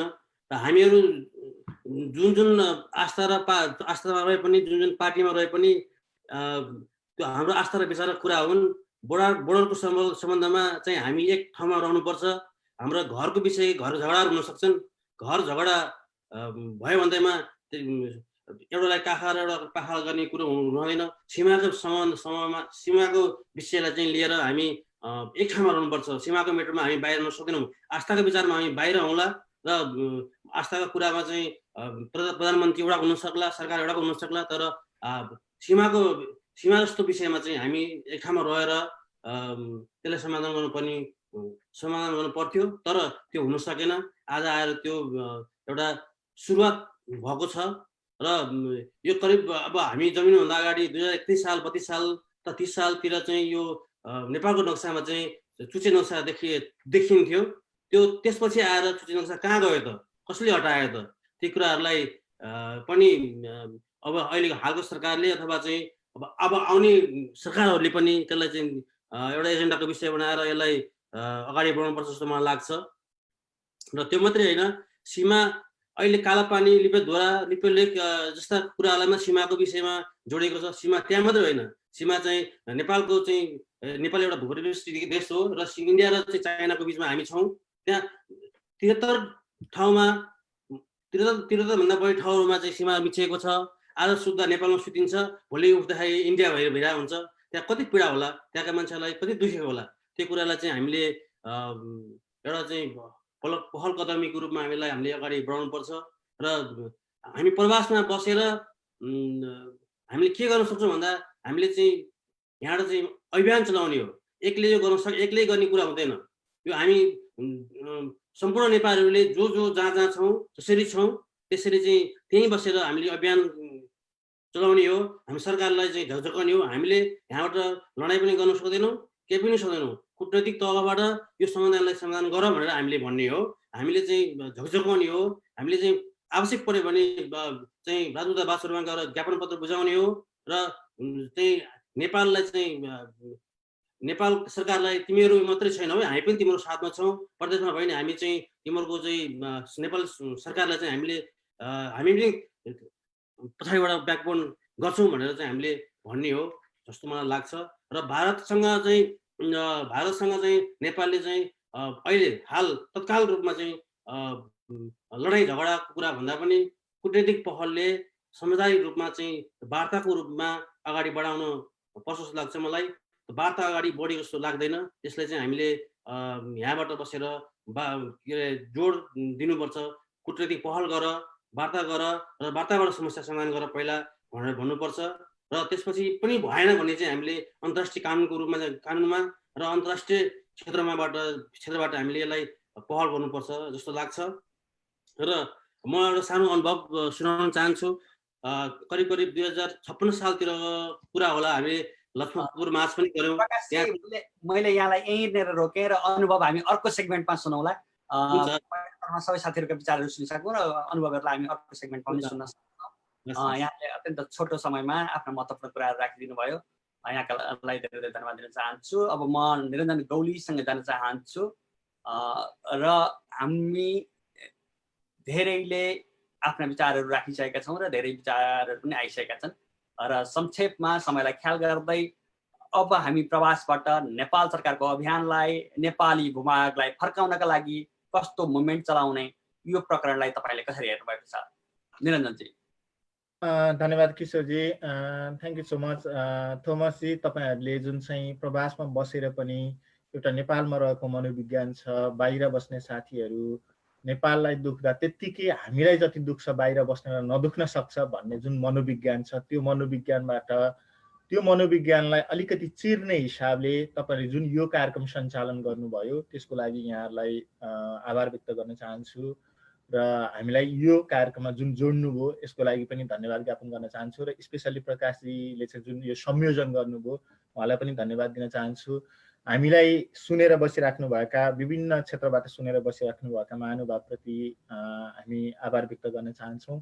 वास्तवमै लिम्पियाधुरा, कालापानी र लिपुलेकको बारेमा कुरा गर्दा पछिल्लो चरणमा जुन नेपाल सरकारले र नेपालमा भएका सम्पूर्ण राजनीतिक पार्टीहरूको जुन ऐक्यबद्धताका साथ नक्सा जारी गर्ने, संविधानमा चाहिँ सबैको सहमतिमा संविधान चाहिँ जारी गर्ने, संविधानमा चाहिँ चेन्ज गर्नेदेखि लिएर जुन कुरा भयो यसको लागि हामी सबैले राष्ट्रभक्त नेपालीहरूले नमन गर्नुपर्दछ र वास्तवमा यो एकताको चाहिँ मुक्त कण्ठले स्वागत गर्नुपर्दछ र यो एकता सधैँ कायम रहोस् भनेर हामीले अपेक्षा पनि व्यक्त गर्नुपर्दछ। यो हाम्रो दायित्व हो र हामी त्यो एकतासँगै त्यो एकतालाई अझ मजबुत बनाउन हामी प्रवासीहरूले कुन ढङ्गले भूमिका खेल्ने भन्ने कुरामा अवश्य पनि सचेत हुनुपर्दछ। वास्तवमै लिम्पियाधुराको बारेमा कुरा गर्दाखेरि हामी थोरै इतिहास पनि कोट्याउन जरुरी छ जस्तो लाग्छ। 1952 मा जुन नेपाल सरकार र इन्डिया सरकार बीच सहमति भएर नेपालको सेनाको संरचना गर्नको लागि भनेर आएको भारतीय सेना, जसले चाहिँ लामो समयसम्म नेपालमा रहेर 17वटा पूर्वमा च्याङथापूदेखि लिएर पश्चिमको टिङ्कर भन्ज्याङसम्म जुन 17वटा चाहिँ पोस्टहरू राख्ने काम भयो। त्यो सँगै कालापानी चाहिँ सरकारसँगको सहकार्य बेगर आफ्नो ढङ्गले जुन चाहिँ पोस्ट राखिएको थियो, त्यो पोस्ट चाहिँ 52 साल पछाडि 1952 पछाडि 1962 मा जब इन्डिया र चाइनाको चाहिँ युद्ध भयो, युद्ध भइसकेपछि रिट्रिट हुने क्रममा चाहिँ सेनाले त्यहाँ जुन भारतीय सेनाहरू त्यहाँ बसिसकेपछि त्यो चाहिँ बिना जानकारी, नेपाल सरकारको जानकारी बेगरमा बसिएको अवस्था थियो।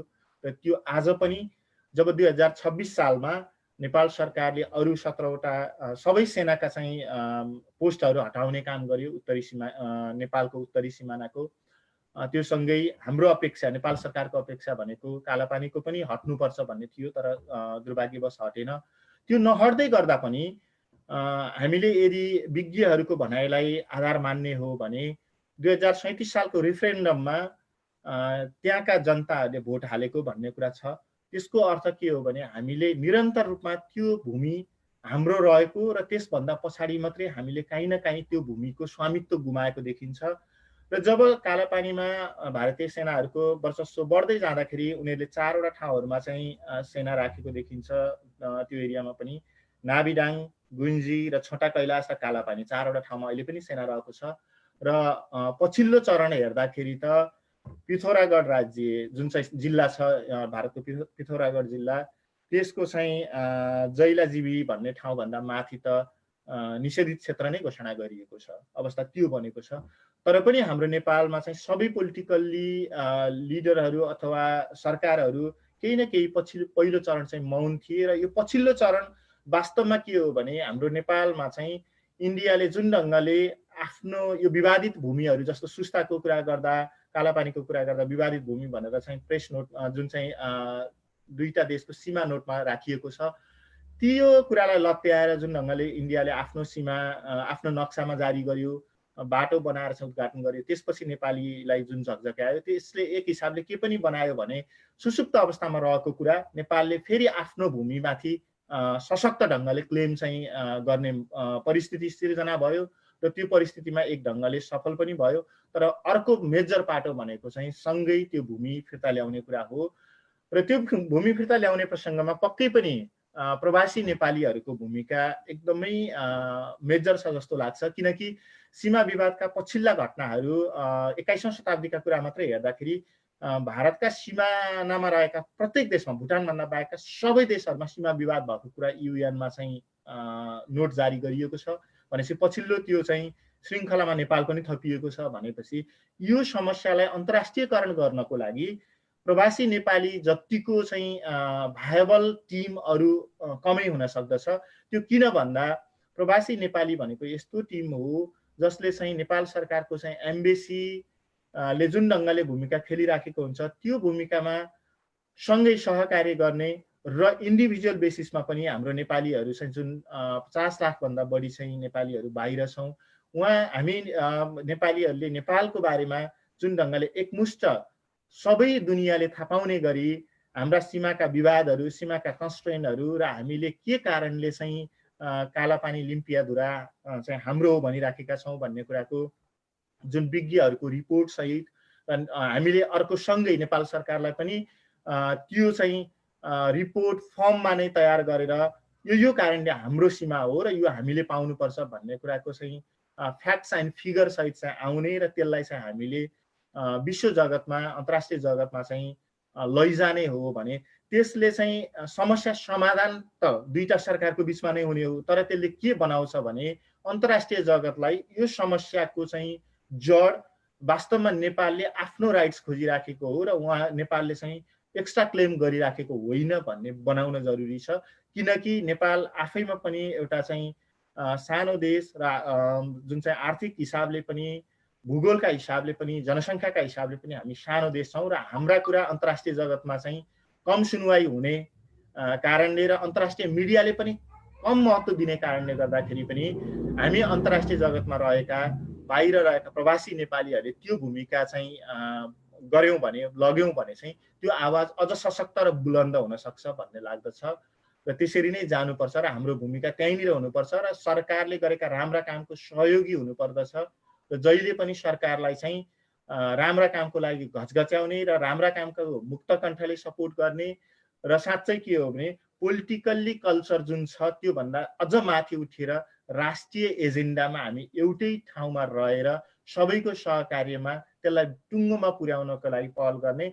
जस्तो अघि पनि कुरा भयो हाम्रो चिरञ्जीवीजीहरू जस्ता जो प्रवासमा रहेर पनि मिडियाको भूमिका गरिराख्नु भएको छ, मिडियालाई अझ बढी सशक्त ढङ्गले मिडियासँगै सहकार्य गरेर जान सकेको खण्डमा अवश्य पनि हामीले एउटा अन्तर्राष्ट्रियकरण गर्ने र त्यो गुमेको भूमि हाम्रो स्वामित्वमा फिर्ता ल्याउने कुरामा पहल हुनेछ र हाम्रो भूमिकाले केही न केही इटा थप्नेछ भन्ने अपेक्षा राख्दछु र म यति नै भन्न चाहे अहिले। धन्यवाद निरञ्जनजी। दर्शकवृन्द, यति बेला हामी नेपालका लागि प्रवासी नेपालीहरूको अभियानको 12औं श्रृङ्खलामा छौँ। आज हामीसँग अस्ट्रेलियाबाट हाम्रा प्यानलिस्टहरू हुनुहुन्छ र आज हामी प्रवासबाट नेपालको अभियानलाई कसरी सहयोग गर्ने भन्ने विषयमा छलफल गरिरहेका छौँ र यी छलफललाई हामी निरन्तरता दिन चाहन्छौँ, जसले यो विषयलाई बुझ्नु भएको छैन उहाँहरूलाई बुझ्नलाई मद्दत पुग्नेछ, यो बहसलाई निरन्तरता दिनेछ। अब म फेरि चिरञ्जीवीजीसँग जान चाहन्छु। चिरञ्जीवीजी लामो समय इन्डियन पत्रकारितासँग पनि नजिक भएर काम गर्नुभएको छ र इन्डियन पत्रकारिताको एउटा साइकोलोजी पनि बुझ्नु भएको छ राम्रो गरी। अहिले इन्डियन पत्रकारिता विशेषतः नेपाल विरुद्ध आक्षेप लगाउन अत्यन्त तीव्रताका साथ लागेको छ। यो आक्षेपलाई हामी कसरी चिर्न सक्छौँ? यो प्रचारबाजी विरुद्ध नेपाली पत्रकारिता र नेपाली जनता कसरी लाग्दा उचित हुन्छ? चिरञ्जीवीजी, तपाईँको राय के छ यसमा? धन्यवाद किशोरजी। पक्कै पनि म करिब 3 वर्ष जति म भारतमा रहेर काम गरेँ, मिडियामै रहेर नेपाली भाषाको एउटा टेलिभिजन त्यहाँबाट सञ्चालित हुन्थ्यो, नेपाल 1 भन्ने, र त्यसमा रहेर म काम गरेँ। 3 वर्ष जति काम गर्दाखेरि मेरा धेरै साथीहरू, मेरा सहकर्मीहरू अहिले त्यहाँको टेलिभिजनका विभिन्न ओहदाहरूमा पुगेका छन्। अब जहाँसम्म हामीले मिडियाको कुरा गर्दाखेरि चाहिँ भारतमा यति धेरै करिब 400 भन्दा बढी टेलिभिजनहरू छन्, अनि त्यसपछिबाट त्यो पनि सेटेलाइटमा, र त्यसै गरी अन्य मिडियाहरू गरेर धेरै ठुलो सङ्ख्या छ त्यहाँ। तर हामीले जे देखिराखेका छौँ पछिल्लो समयमा र सबैभन्दा आपत्तिजनक चाहिँ त्यो जुन जी न्युजको बिहार संस्करणले जुन कुरा प्रकाशित गरेको थियो, जुन कुरा देखाएको थियो, त्यो सबैभन्दा आपत्तिजनक हो। त्यसबाहेक अब अर्णव गोस्वामीको हामी कुरा गरिरहेछौँ। हामीले के बुझ्नुपर्छ भने पत्रकारितामा एउटा अलग्गै अभ्यास, र त्यसलाई अभ्यास भन्दा पनि एउटा खालको सेल गर्ने, बेच्ने एउटा चाहिँ अभ्यास भारतमा भइराखेको छ, जसलाई हामी नेपालमै पत्रकारिता पढ्दाखेरि पनि एउटा च्याप्टरकै रूपमा पढ्थ्यौँ कि कसरी एक्जाजुरेट गर्न सक्छ इस्युहरूलाई, कसरी चाहिँ त्यसलाई मसलाहरू भर्न सकिन्छ, ती मसलाहरू भर्नका लागि के गर्छन् मान्छेहरूले, कहाँसम्म कुन लेभलसम्म पुग्छन् भन्ने कुरा चाहिँ हामीले भारतीय मिडियाहरूलाई अनुसन्धानका रूपमा उनीहरूका कुराहरू चाहिँ हामीले पढ्ने गरेका, बुझ्ने गरेका थियौँ। ठ्याक्कै अहिले नेपालको सन्दर्भमा पनि हिजो पाकिस्तानका विरुद्ध जसरी उसले एउटा अभियान गर्थ्यो, चीनका विरुद्ध एउटा अभियान गर्थ्यो, हामी नेपालमा बसेर या नेपाल बुझेका हामी सबै जो छौँ उनीहरूले हेर्दा र भारत पनि अलिकति बुझेकाहरूले हेर्दाखेरि त हामीलाई हाँसो उठ्छ, हाँसो लाग्छ। र म तपाईँहरूलाई के कुरा चाहिँ विश्वास दिलाउन चाहन्छु भनेदेखि जसले नेपाललाई अलिकति बुझेका छन्, त्यो चाहे भारतमै रहेका व्यक्तिहरू हुन्, ती सबै पनि यतिखेर हाँसिरहेका छन्। मैले जी न्युजमै काम गर्ने मेरो एकजना अग्रज, जतिखेर हाम्रो एडिटर हुनुहुन्थ्यो त्यतिखेर त्यहाँ, उहाँसँग कुरा गरेको थिएँ, यो के गरिराख्नु भएको छ तपाईँहरूले, यो के भइराखेको छ भने मार्केट हैन, अब के यतिखेर बिग्छ र जसले गर्दाखेरि चाहिँ दर्शकहरूलाई आकर्षित गर्न सकिन्छ भन्ने मात्रै उनीहरूको एउटा ध्येय देखिन्छ, विज्ञापन आकर्षित गर्ने मात्रै ध्येय देखिन्छ। र पछिल्लो समय त्यहाँको भारतीय सरकारले मिडियामा चाहिँ एक खालको नियन्त्रण गर्ने, उनीहरूलाई परिचालन गर्ने एउटा चाहिँ अभियान चलाएको छ। त्यसकै अङ्गका रूपमा हामीहरूले यसलाई बुझ्नुपर्छ जस्तो लाग्छ। र म तपाईँलाई अलिकति प्रसङ्ग भारतको उठिहाल्यो। भारतको उठ्दै गर्दाखेरि चाहिँ पछिल्लो पटक हामीहरू केही साथीहरू नेपालको टेलिभिजनका सम्पादकहरू, टेलिभिजन एडिटर्स गिल्ड, जसमा चाहिँ महेन्द्र विष्ट अध्यक्ष हुनुहुन्थ्यो, त्यतिखेर म महासचिव थिएँ, र त्यतिखेर हामीहरू चाहिँ भारत भ्रमणमा गएका थियौँ। भारत भ्रमणमा जाँदाखेरि चाहिँ त्यहाँको विदेश मन्त्रालयमा एउटा मिटिङ राखिएको थियो। अहिले सुषमाजी हुनुहुन्न, तर सुषमा स्वराज त्यतिखेर त्यहाँ हुनुहुन्थ्यो। उहाँसँग हामीहरूले छलफल गर्ने क्रममा चाहिँ उहाँले क्लियरली के भन्नुभएको थियो भनेदेखि सबै ठाउँमा सीमाका समस्याहरू समाधान भइसकेका छन्, 2 ठाउँमा बाँकी छ, त्यो सुस्तामा र त्यसै गरी त्यो चाहिँ कालापानी। 2टा ठाउँमा हामी बसेर छलफल गरौँ न भन्दाखेरि कुनै पनि पोलिटिकल लेभल, कुनै पनि राजनेताहरूले, कुनै पनि सरकारले यसमा सहमति जनाउँदैन। के समस्या छ नेपाललाई भन्ने कुरा उहाँले हामीहरूलाई ओपनली बाहिर भन्नुभएको थियो। त्यतिखेर हामी साथीहरू थियौँ, तीर्थ कोइरालाजीहरू लगायत हामी सबै थियौँ। अनि जब हामीहरूले त्यतिखेर सुझावका रूपमा हामीसँग मागेको थियो, हामीले एउटै कुरा भनेका थियौँ, नेपाल र भारतको बिचको सीमा सम्बन्धी समस्या समाधान अथवा यो जति पनि उनीहरूको समस्या भनेको चाहिँ सुरक्षासँग सम्बन्धित छ। भारतले नेपालबाट चाहिँ सुरक्षा थ्रेट हुन्छ हामीलाई भनेर चाहिँ एउटा खालको हवा क्रिएट गरिराखेको छ। जतिखेर म भारतमा थिएँ त्यतिखेर उसले सुरुवात गरेको थियो कि नेपालसँग र भुटानसँग जोडिएको सिमानामा हरेक 2 किलोमिटरमा एउटा पोस्ट राख्ने भनेर उसले अभियान सुरु गरेको थियो। त्यो अभियान कहाँ पुगेको छ अहिले मलाई जानकारी छैन, तर त्यसरी ऊ आफूलाई चाहिँ सुरक्षाको दृष्टिकोणले हेरिरहेको छ।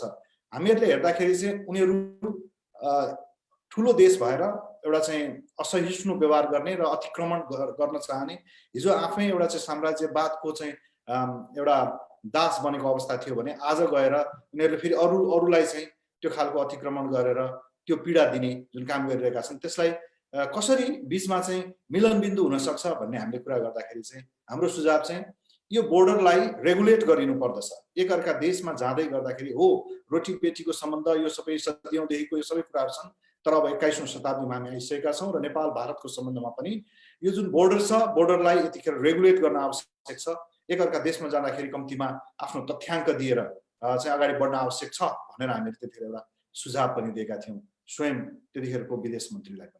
र मैले हेर्दाखेरि चाहिँ अब मिडियामा फर्केर आउँदाखेरि, यो मेरो अनुभव मैले तपाईँलाई भने, मिडियामा फर्केर आउँदाखेरि चाहिँ नेपाली मिडियाले अहिले जे गरिराखेको छ त्यो एकदमै सही छ।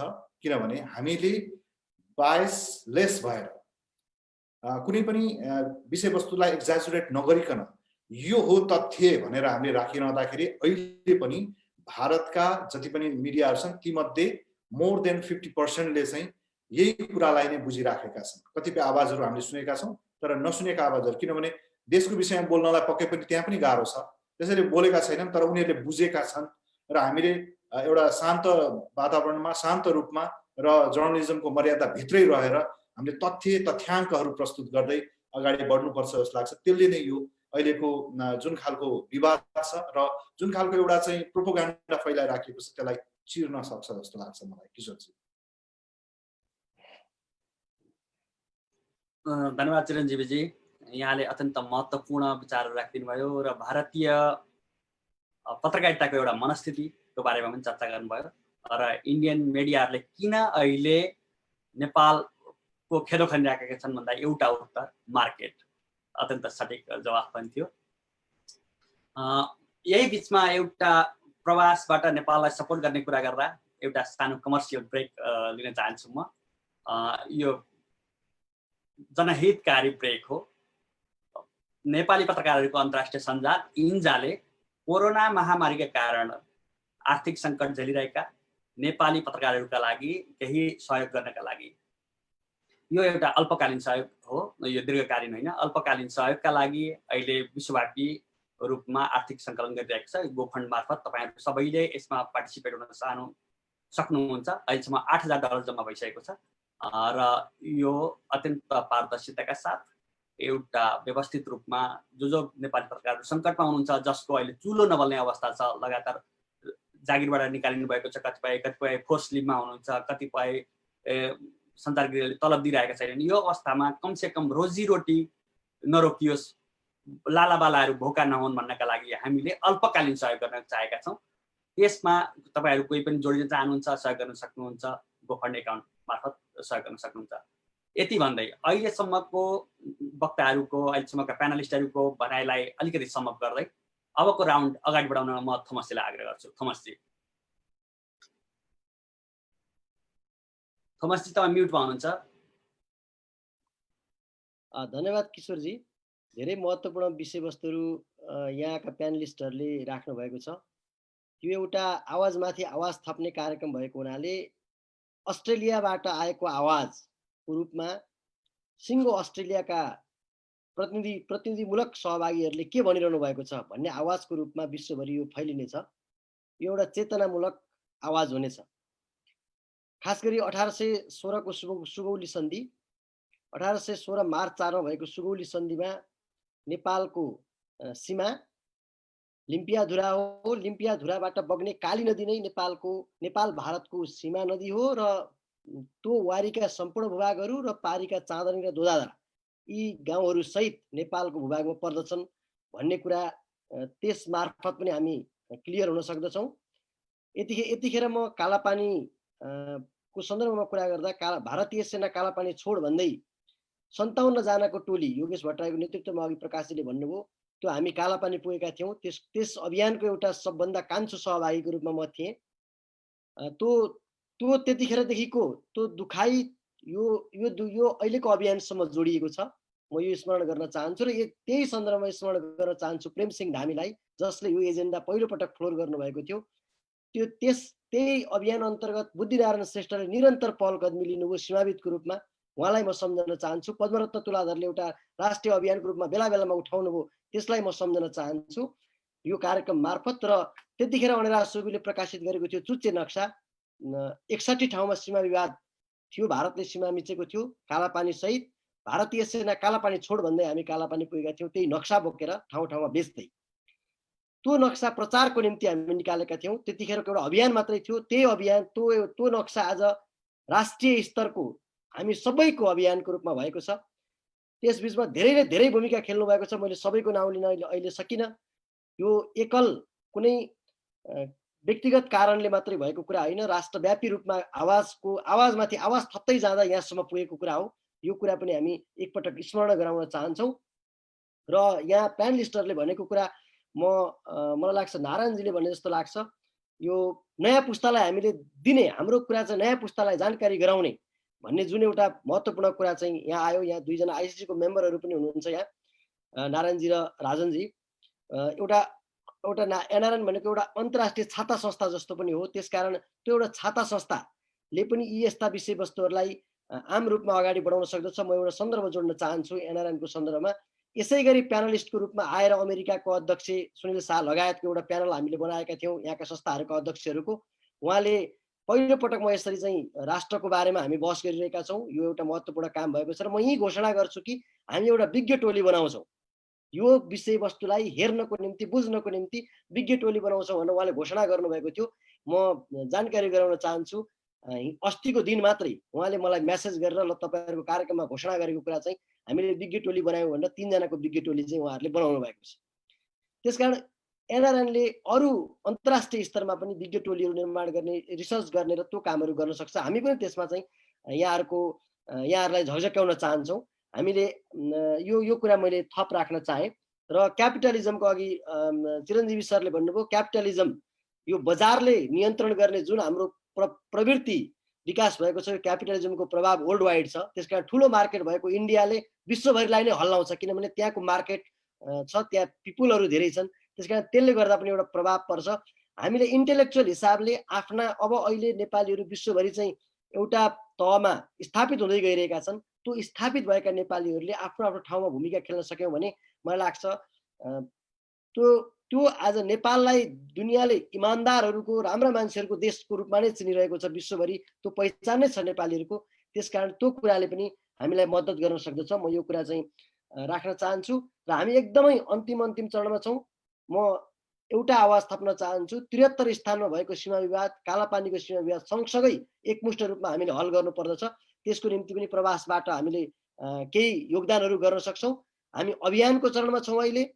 प्रवासमा अभियानको चरण, योगदानको चरण र बलिदानको चरण हुन्छ। यस्तो कुनै पनि सन्दर्भलाई टुङ्गोमा पुर्याउनको निम्ति हामी प्रवासबाट अभियान र योगदान गर्न सक्छौँ, बलिदान गर्न सक्दैनौँ। हामी आवश्यक परे त्यही गएर बलिदान गर्नुपर्ने तहमा पुगुन्जेलसम्म मलाई लाग्छ यो विवाद हल भइसक्नेछ। र योगदानको चरणमा हामी पुग्नुभन्दा अगाडि अभियानको चरणमा छौँ। हामी केही समयपछि के गर्न सकिन्छ, जस्तो बोर्डरका इस्युहरू आएका छन्, बोर्डरको चाहिँ खुला बोर्डरलाई बन्द बोर्डर बनाउने कुराहरू आएका छन्। यी यावत कुराहरूलाई चाहिँ हामी कसरी हल गर्न सक्छौँ यो विषयमा पनि हामी छलफल गर्न सक्नेछौँ। तर आज अत्यन्तै छोटो टाइम छ, हामी अलिकति धेरै प्यानलिस्टहरू भएको हुनाले हामीले धेरै लामो समयलाई अगाडि लान सक्दैनौँ होला। म अन्तिममा छुटेका कुराहरू राख्नको निम्ति मात्रै एकपटक फेरि प्यानलिस्टहरूमा जान चाहन्छु। एकदमै छोटोमा छुटेको केही छ भनेदेखि भनिदिनु हुनको निम्ति म प्रकाश सडाईजीलाई पहिला अनुरोध गर्छु। के भन्न खोज्दै हुनुहुन्थ्यो प्रकाशजी? एकदम छोटोमा लेस देन 2 मिनट्स प्लिज। सुन्नुभएको छ? प्रकाशजी मैले चाहिँ के जन्न चाहेको थिएँ भने हामीले अन्तर्राष्ट्रिय सुविले तत्कालीन टाइममा चाहिँ लक्ष्मणपुरमा गरेको थियो। त्यसको चाहिँ थिम के थियो भने त्यहाँ इन्डियाले चाहिँ बाँधमा लगाएर बर्खा महिनामा चाहिँ त्यो लक्ष्मणपुरमा गाउँनै डुबाउने चाहिँ गरेको छ। अहिले पनि त्यो प्रक्रिया रोकिएको छैन। त्यहाँ हामी जाँदाखेरि हामी करिब 500 जना त्यहाँको लोकलमा नेपालगञ्जको लोकल साथीहरू र हामी करिब 500 जनाको सहभागिता थियो होला। र चाहिँ हामी त्यहाँ करिब 4 घन्टा हिँडेर त्यहाँ पुग्दाखेरि तपाईँको चाहिँ इन्डियाले लाग्थ्यो कि त्यहाँ चाहिँ अब एउटा युद्ध हुँदैछ। हामी त एउटा अभियान लिएर गएको थियौँ। त्यो बात चाहिँ भत्किनुपर्छ, त्यसै लाग्नु हुँदैन, चाहिँ नेपाल भूभाग चाहिँ डुब्नु हुँदैन भन्ने हिसाबले हामीले चाहिँ त्यो अभियान लिएर गएको थियौँ। प्रकाशजीको भिडियो आइरहेको छैन। प्रकाशजी भिडियो आइरहेको छैन। तपाईँको भिडियो आइरहेको छैन, तपाईँको भिडियो अन गरिदिनु प्लिज। ओके, त्यो चाहिँ अहिले आयो होला होइन। त्यसले चाहिँ उनीहरू चाहिँ युद्ध गर्नको लागि तयारी जस्तामा बसेका थिए र हामी त्यहाँ गएर हाम्रो सीमामा गएर चाहिँ हामीले झन्डा गाड्ने कोसिस गऱ्यौँ। त्यहाँ चाहिँ अब केही एकछिन वाद विवादको कुराहरू भयो र हामीले चाहिँ अन्तमा चाहिँ झन्डा गाड्न सफल भयौँ र हाम्रो मागलाई त्यहाँ चाहिँ उजागर गरेर हामी फर्क्यौँ। त्यस्तो स्थिति छ। र त्यहाँको चाहिँ लक्ष्मणपुरको चाहिँ लोकल मानिसहरूले के भन्थ्यो भने आज हामी नेपालमा सुतेका छौँ, तर भोलिपल्ट बिहान उठ्दाखेरि हामी जलमग्न हुन्छौँ, इन्डियामा हुन्छौँ, यस्ता कुराहरू छ। र ती कुराहरूलाई अहिलेसम्म चाहिँ मेरो विचारमा लाग्छ नेपाल सरकारले यसम्म एड्रेस गर्न सकेको छैन। यो चाहिँ म नेपाल सरकारलाई के अनुरोध गर्न चाहन्छु भने यस्ता समस्याहरू चाहिँ चाँडोभन्दा चाँडो चाहिँ कूटनीतिक पहलबाट समाधान होस् र चाहिँ यही शुभकामना दिन चाहन्छु। धन्यवाद। विवादहरूलाई एकमुष्ट रूपमा अरू विवादहरूलाई पनि हल गर्नको निम्ति सरकारले पहल लियोस् भन्ने कुरा नै प्रकाशजीले भन्नुभएको छ। म एकपटक राजन बस्नेतजीलाई जान चाहन्छु। तपाईँले चाहिँ यो अनम्युट गरेर बोलिदिनु होला। राजन बस्नेतजी केही भन्नुपर्ने छ तपाईँलाई? अलिकति मेरो भनाइ चाहिँ के छ भने थोमसजी, किशोरजी, यो अभियान एकदम ठिक छ होइन। यसलाई चाहिँ मैले अलिकति सुझावको रूपमा हामीले सकिन्छ भने जो अहिले नेपालमा चाहिँ यो सीमा सम्बन्धी तथ्याङ्कहरू सङ्कलन गर्न भनेर एउटा टिम बनाएको छ नि होइन, अथवा त्यो मन्त्रालयको कुनै मान्छेहरूलाई हाम्रो यो प्रोग्राममा पनि हरेक प्रोग्राममा चाहिँ उहाँहरूलाई चाहिँ यसमा जोड्न पाएदेखि होइन एक ढङ्गले त्यो विषयमा उहाँले ब्रिफिङ गर्नुहुन्छ र त्यस पछाडि यसरी प्यानलिस्टहरूबाट चाहिँ यो कुराहरू आउँदाखेरि हामीलाई यी कुराहरू पनि उहाँले सुन्नुहुन्छ, उहाँलाई पनि प्रत्यक्ष थप हुन्छ, उहाँले डकुमेन्टेसन गर्नुहुन्छ र अनि हामीलाई पनि तपाईँको यसले के गर्छ भनेदेखि उत्साह बढाउँछ र नेपाल सरकारको कुनै निकाय चाहिँ जोड्ने खालको प्रयत्न त हामीले गर्नु पर्यो। अब यसलाई सरकारको प्रतिनिधिलाई पनि जोडेर यसलाई अगाडि बढाउन पाइयो भने अझै यसको भूमिका यसले चाहिँ राख्ने प्रभाव अझ महत्त्वपूर्ण हुन्थ्यो भन्ने यहाँले सुझाव दिनुभएको छ। म यसलाई नोट गर्न चाहन्छु। र म एकपटक निराजन गौलीजी अघि साह्रै महत्त्वपूर्ण डेटा सहित भन्नुभएको थियो, अलिकति कन्क्लुडिङ रिमार्क्स दिनु न। उपलब्ध गराउनु भएकोमा वास्तवमा मैले धेरै कुरा राख्न चाहिनँ। वास्तवमा कस्तो छ भने अहिले इन्डियन मनोविज्ञान र केही नेपाली मनोविज्ञान पनि हेर्दाखेरि नेपाल चाहिँ इन्डियाबाट आश्रित हो र नेपाल चाहिँ इन्डियाले यदि केही नदिएको खण्डमा बाँच्नै सक्दैन भन्ने जुन चाहिँ एकदमै बढी प्रोभोकेटिभ ढङ्गले आइराखेको छ अन्तर्राष्ट्रिय जगतमा, त्यसलाई युवा वर्गहरूमा र स्पेसल्ली नेपालमा पनि त्यो कुरा चिर्न जरुरी छ र त्यो कुरा लैजान जरुरी छ जस्तो लाग्छ। त्यसमा म एक दुईवटा चाहिँ तथ्य प्रस्तुत गर्न चाहन्छु। जस्तो के छ भने नेपालबाट इन्डिया प्रत्येक वर्ष 15 अर्ब डलर हाराहारी चाहिँ जाने गर्दछ है, घाटा उसको रूपमा पैसा चाहिँ व्यापारको रूपमा चाहिँ जाने गर्दछ भने हामीले अहिलेसम्म इन्डियाबाट पाइराखेको भनेको 3 देखि 4 अर्ब भारतीय रुपियाँ, त्यही पनि डलरमा होइन, भारतीय रुपियाँ इन्डियन राजदूतावास मार्फत र केही उनीहरूले चाहेको ठाउँमा प्रयोग गर्ने गरी, त्यही पनि हामीले चाहेको ठाउँमा होइन, त्यो अवस्था छ भने। अर्को हामीले के पनि देखिरहेछौँ भने हामीलाई एकदमै बढी लाग्छ भारतीय के अरे सुरक्षाकर्मीको रूपमा नेपालीहरू काम गरिराखेका छन्, थुप्रै कामदारहरू छन्, नेपालमा धेरै विप्रेषण आउँछ, रेमिटेन्स आउँछ भन्ने छ, त्यो पनि गलत छ। किनकि नेपालमा 1 करोड डलर चाहिँ विप्रेषण भारतबाट आउँछ भने नेपालबाट 3 करोड जान्छ, 3 करोड डलर जान्छ, हामी 2 करोड चाहिँ डेफिसिट छौँ। अर्को कुरा, नेपालको चाहिँ 10 अर्ब डलर चाहिँ जुन चाहिँ डलर मौजात छ, त्यो मौजात मध्ये चाहिँ 45% चाहिँ भारतमा नै सञ्चित गरिएको छ। त्यो भारतमै सञ्चित गर्नु भनेको चाहिँ के हो भन्दा नेपालले भारतको नियमित काममा, नियमित उसमा चाहिँ प्रक्रियामा 2.5 अर्ब डलर हाराहारी चाहिँ कन्ट्रिब्युटेड गरिराखेको छ प्रत्येक वर्ष। भनेपछि हामी अहिले के मनोविज्ञानमा छौँ भने भारतले हामीलाई दिएको होइन, हामीले दिइराखेका छौँ भारतलाई। हामीले यो कुरा चाहिँ पब्लिकली लैजान जरुरी छ भन्ने लाग्छ। सँगै अर्को कुरा भनेको टुरिज्मको हिसाबले हेर्दाखेरि अहिले पनि भारतबाट नेपाल आउने र नेपालबाट भारत जाने चाहिँ टुरिज्म बराबर छ, त्यो स्थिति छ। मेडिकल टुरिज्मको कुरा गर्दा विगतमा मेडिकल टुरिज्म 2 अर्ब हाराहारी थियो भने अहिले चाहिँ 2020 सम्म जाँदाखेरि 10 अर्ब हाराहारी, 10 अर्ब डलर हाराहारी चाहिँ मेडिकल टुरिज्मको स्थिति पैदा भएको छ। भनेपछि हामी अहिले भारतबाट आश्रित होइनौँ, हामीले भारतलाई धेरै कुरा चाहिँ कन्ट्रिब्युट गरिराखेका छौँ, सानो कन्ट्री हुँदा हुँदै पनि।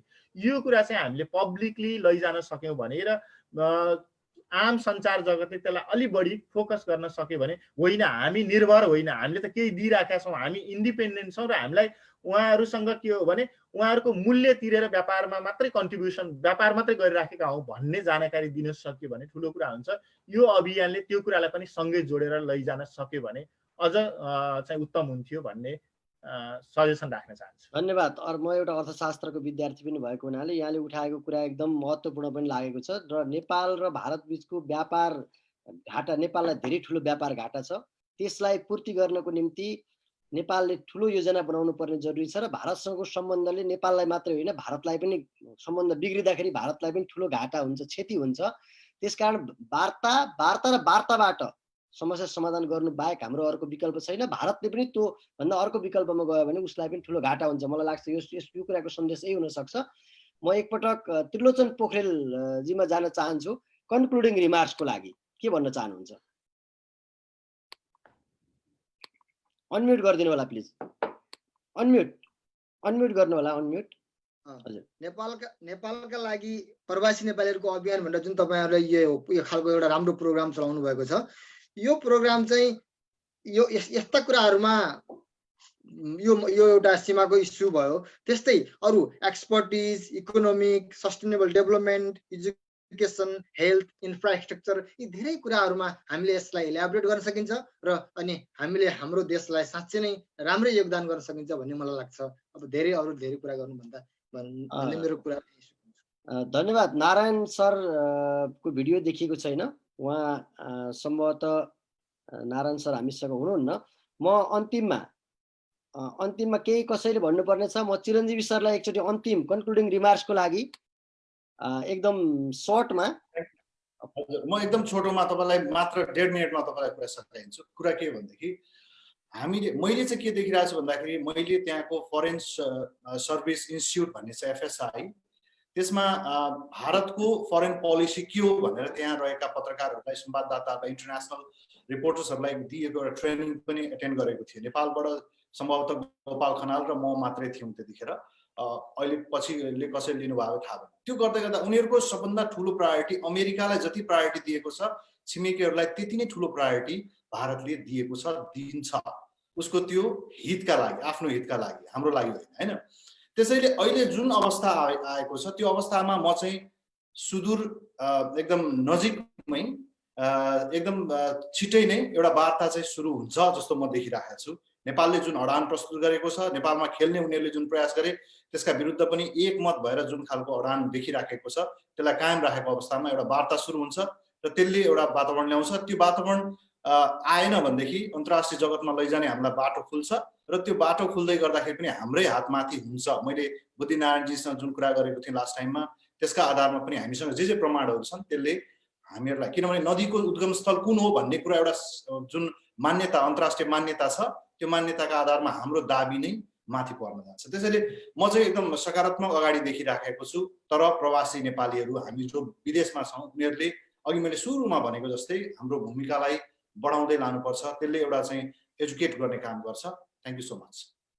धेरै धेरै धन्यवाद सम्पूर्ण प्यानलिस्टहरूलाई। म अन्तिममा प्यानलिस्ट अघि एकजनाले भन्नुभएको थियो नेपाल चाहिँ एकातिरको सम्बन्धलाई मेन्टेन गर्न नसकेर फेरि एकपक्षीय खालको देश हुने हो कि यो चाहिँ ल्यान्डलक कन्ट्रीको रूपमा ल्यान्ड लिङ्क कन्ट्री हुनुपर्छ भन्ने कुरा चाहिँ फेरि एकपटक अघि एकजना प्यानलिस्टले भन्नुभएको थियो, त्यो कुरालाई म दोहोऱ्याउन चाहन्छु।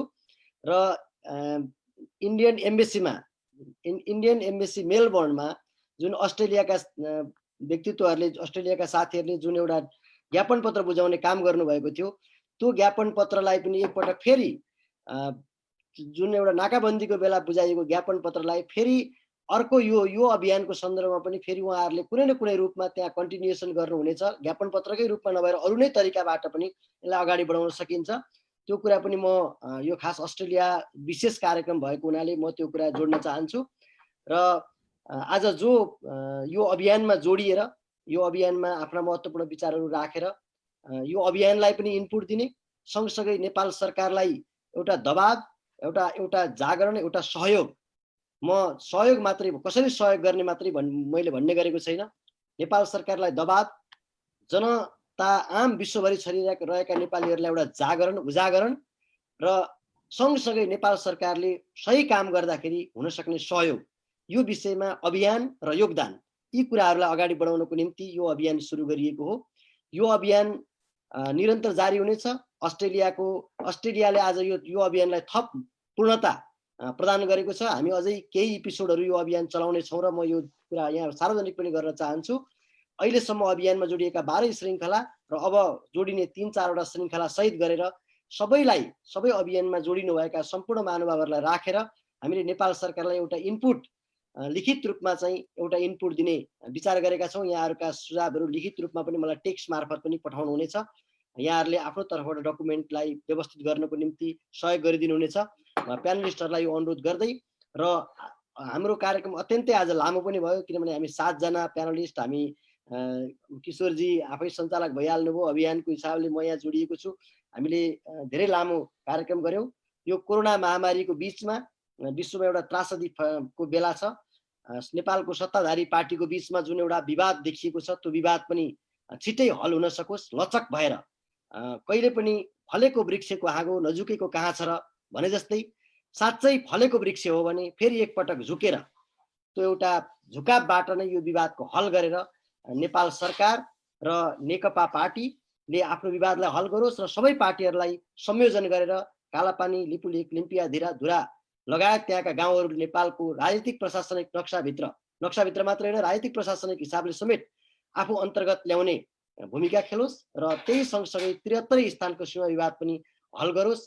त्यसको लागि एकपटक फेरि आवाजमाथि आवाज थप्दै यहाँहरू सबैलाई यो अभियानमा एकपटक फेरि स्वागत र धन्यवाद दिँदै म किशोरजीलाई यो कार्यक्रम अन्त्य गर्न फेरि उहाँलाई यो कार्यक्रम फिर्ता गर्छु।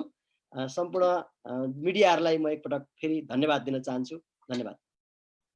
त्यसभन्दा अगाडि छोटो मैले जोडेको सफलतापूर्वक कार्यक्रम सञ्चालन गर्नुभयो किशोरजीलाई धेरै धेरै धन्यवाद छ। हाम्रो निकै लामो अगाडिदेखिको एउटा चाहिँ सहकारी थियो, तर बिचमा यो 5-7-8 वर्ष जुन यो विदेशको क्रममा चाहिँ छुटेको थियो, त्यो पनि आज जोडियो। खुसी लागेको छ किशोरजी। धन्यवाद थोमसजी, धन्यवाद चिरञ्जीवीजी, र धन्यवाद सम्पूर्ण हाम्रो प्यानलिस्टहरूका लागि म आभार व्यक्त गर्न चाहन्छु। दर्शकवृन्द, हामी नेपालका लागि प्रवासी नेपालीहरूको अभियानको 12औं श्रृङ्खलामा थियौँ र आजको 12औं श्रृङ्खला विशेषतः अस्ट्रेलिया विशेष थियो। हामीले अस्ट्रेलियामा बस्नुहुने नेपाली समाजका एक अगुवाहरू जसले नेपाली समाजलाई त्यहाँ पनि लिड गर्नुहुन्छ, एउटा भरोसायोग्य व्यक्तित्वको रूपमा बस्नुभएको छ। उहाँहरूसँग विचार विवेचना गऱ्यौँ, विशेषतः नेपाल सरकारले सुरु गरेको अभियानको सन्दर्भमा। यी अभियानका विषयहरूलाई हामी निरन्तर रूपमा अगाडि बढाउने छौँ र तर यसका प्रारूपहरू, मोडालिटीहरू केही चेन्ज हुन सक्ने छन्, किनभने सधैँ एउटै प्रारूपबाट लैजाँदा कार्यक्रम अलिकति मोनोटोनस हुन सक्छ। त्यसैले हामी कार्यक्रमका प्रारूपलाई बिचबिचमा चेन्ज गर्दै नयाँपन दिँदै जानेछौँ। तर यो नेपाल र प्रवासलाई जोड्ने, जो नेपाल बाहिर बसेका प्रवासी नेपालीहरू छन्, उनीहरूलाई जोड्ने क्रममा नै निरन्तर चलिरहनेछ। त्यो अभियानलाई हामी सदाका लागि लानेछौँ। दर्शकवृन्द, तपाईँहरूले यति बेरसम्म हेरेर हामीलाई साथ दिनुभयो, त्यसका लागि आभार व्यक्त गर्दै आजको यो लाइभ यहीँ अन्त्य गर्न चाहन्छु। नमस्कार।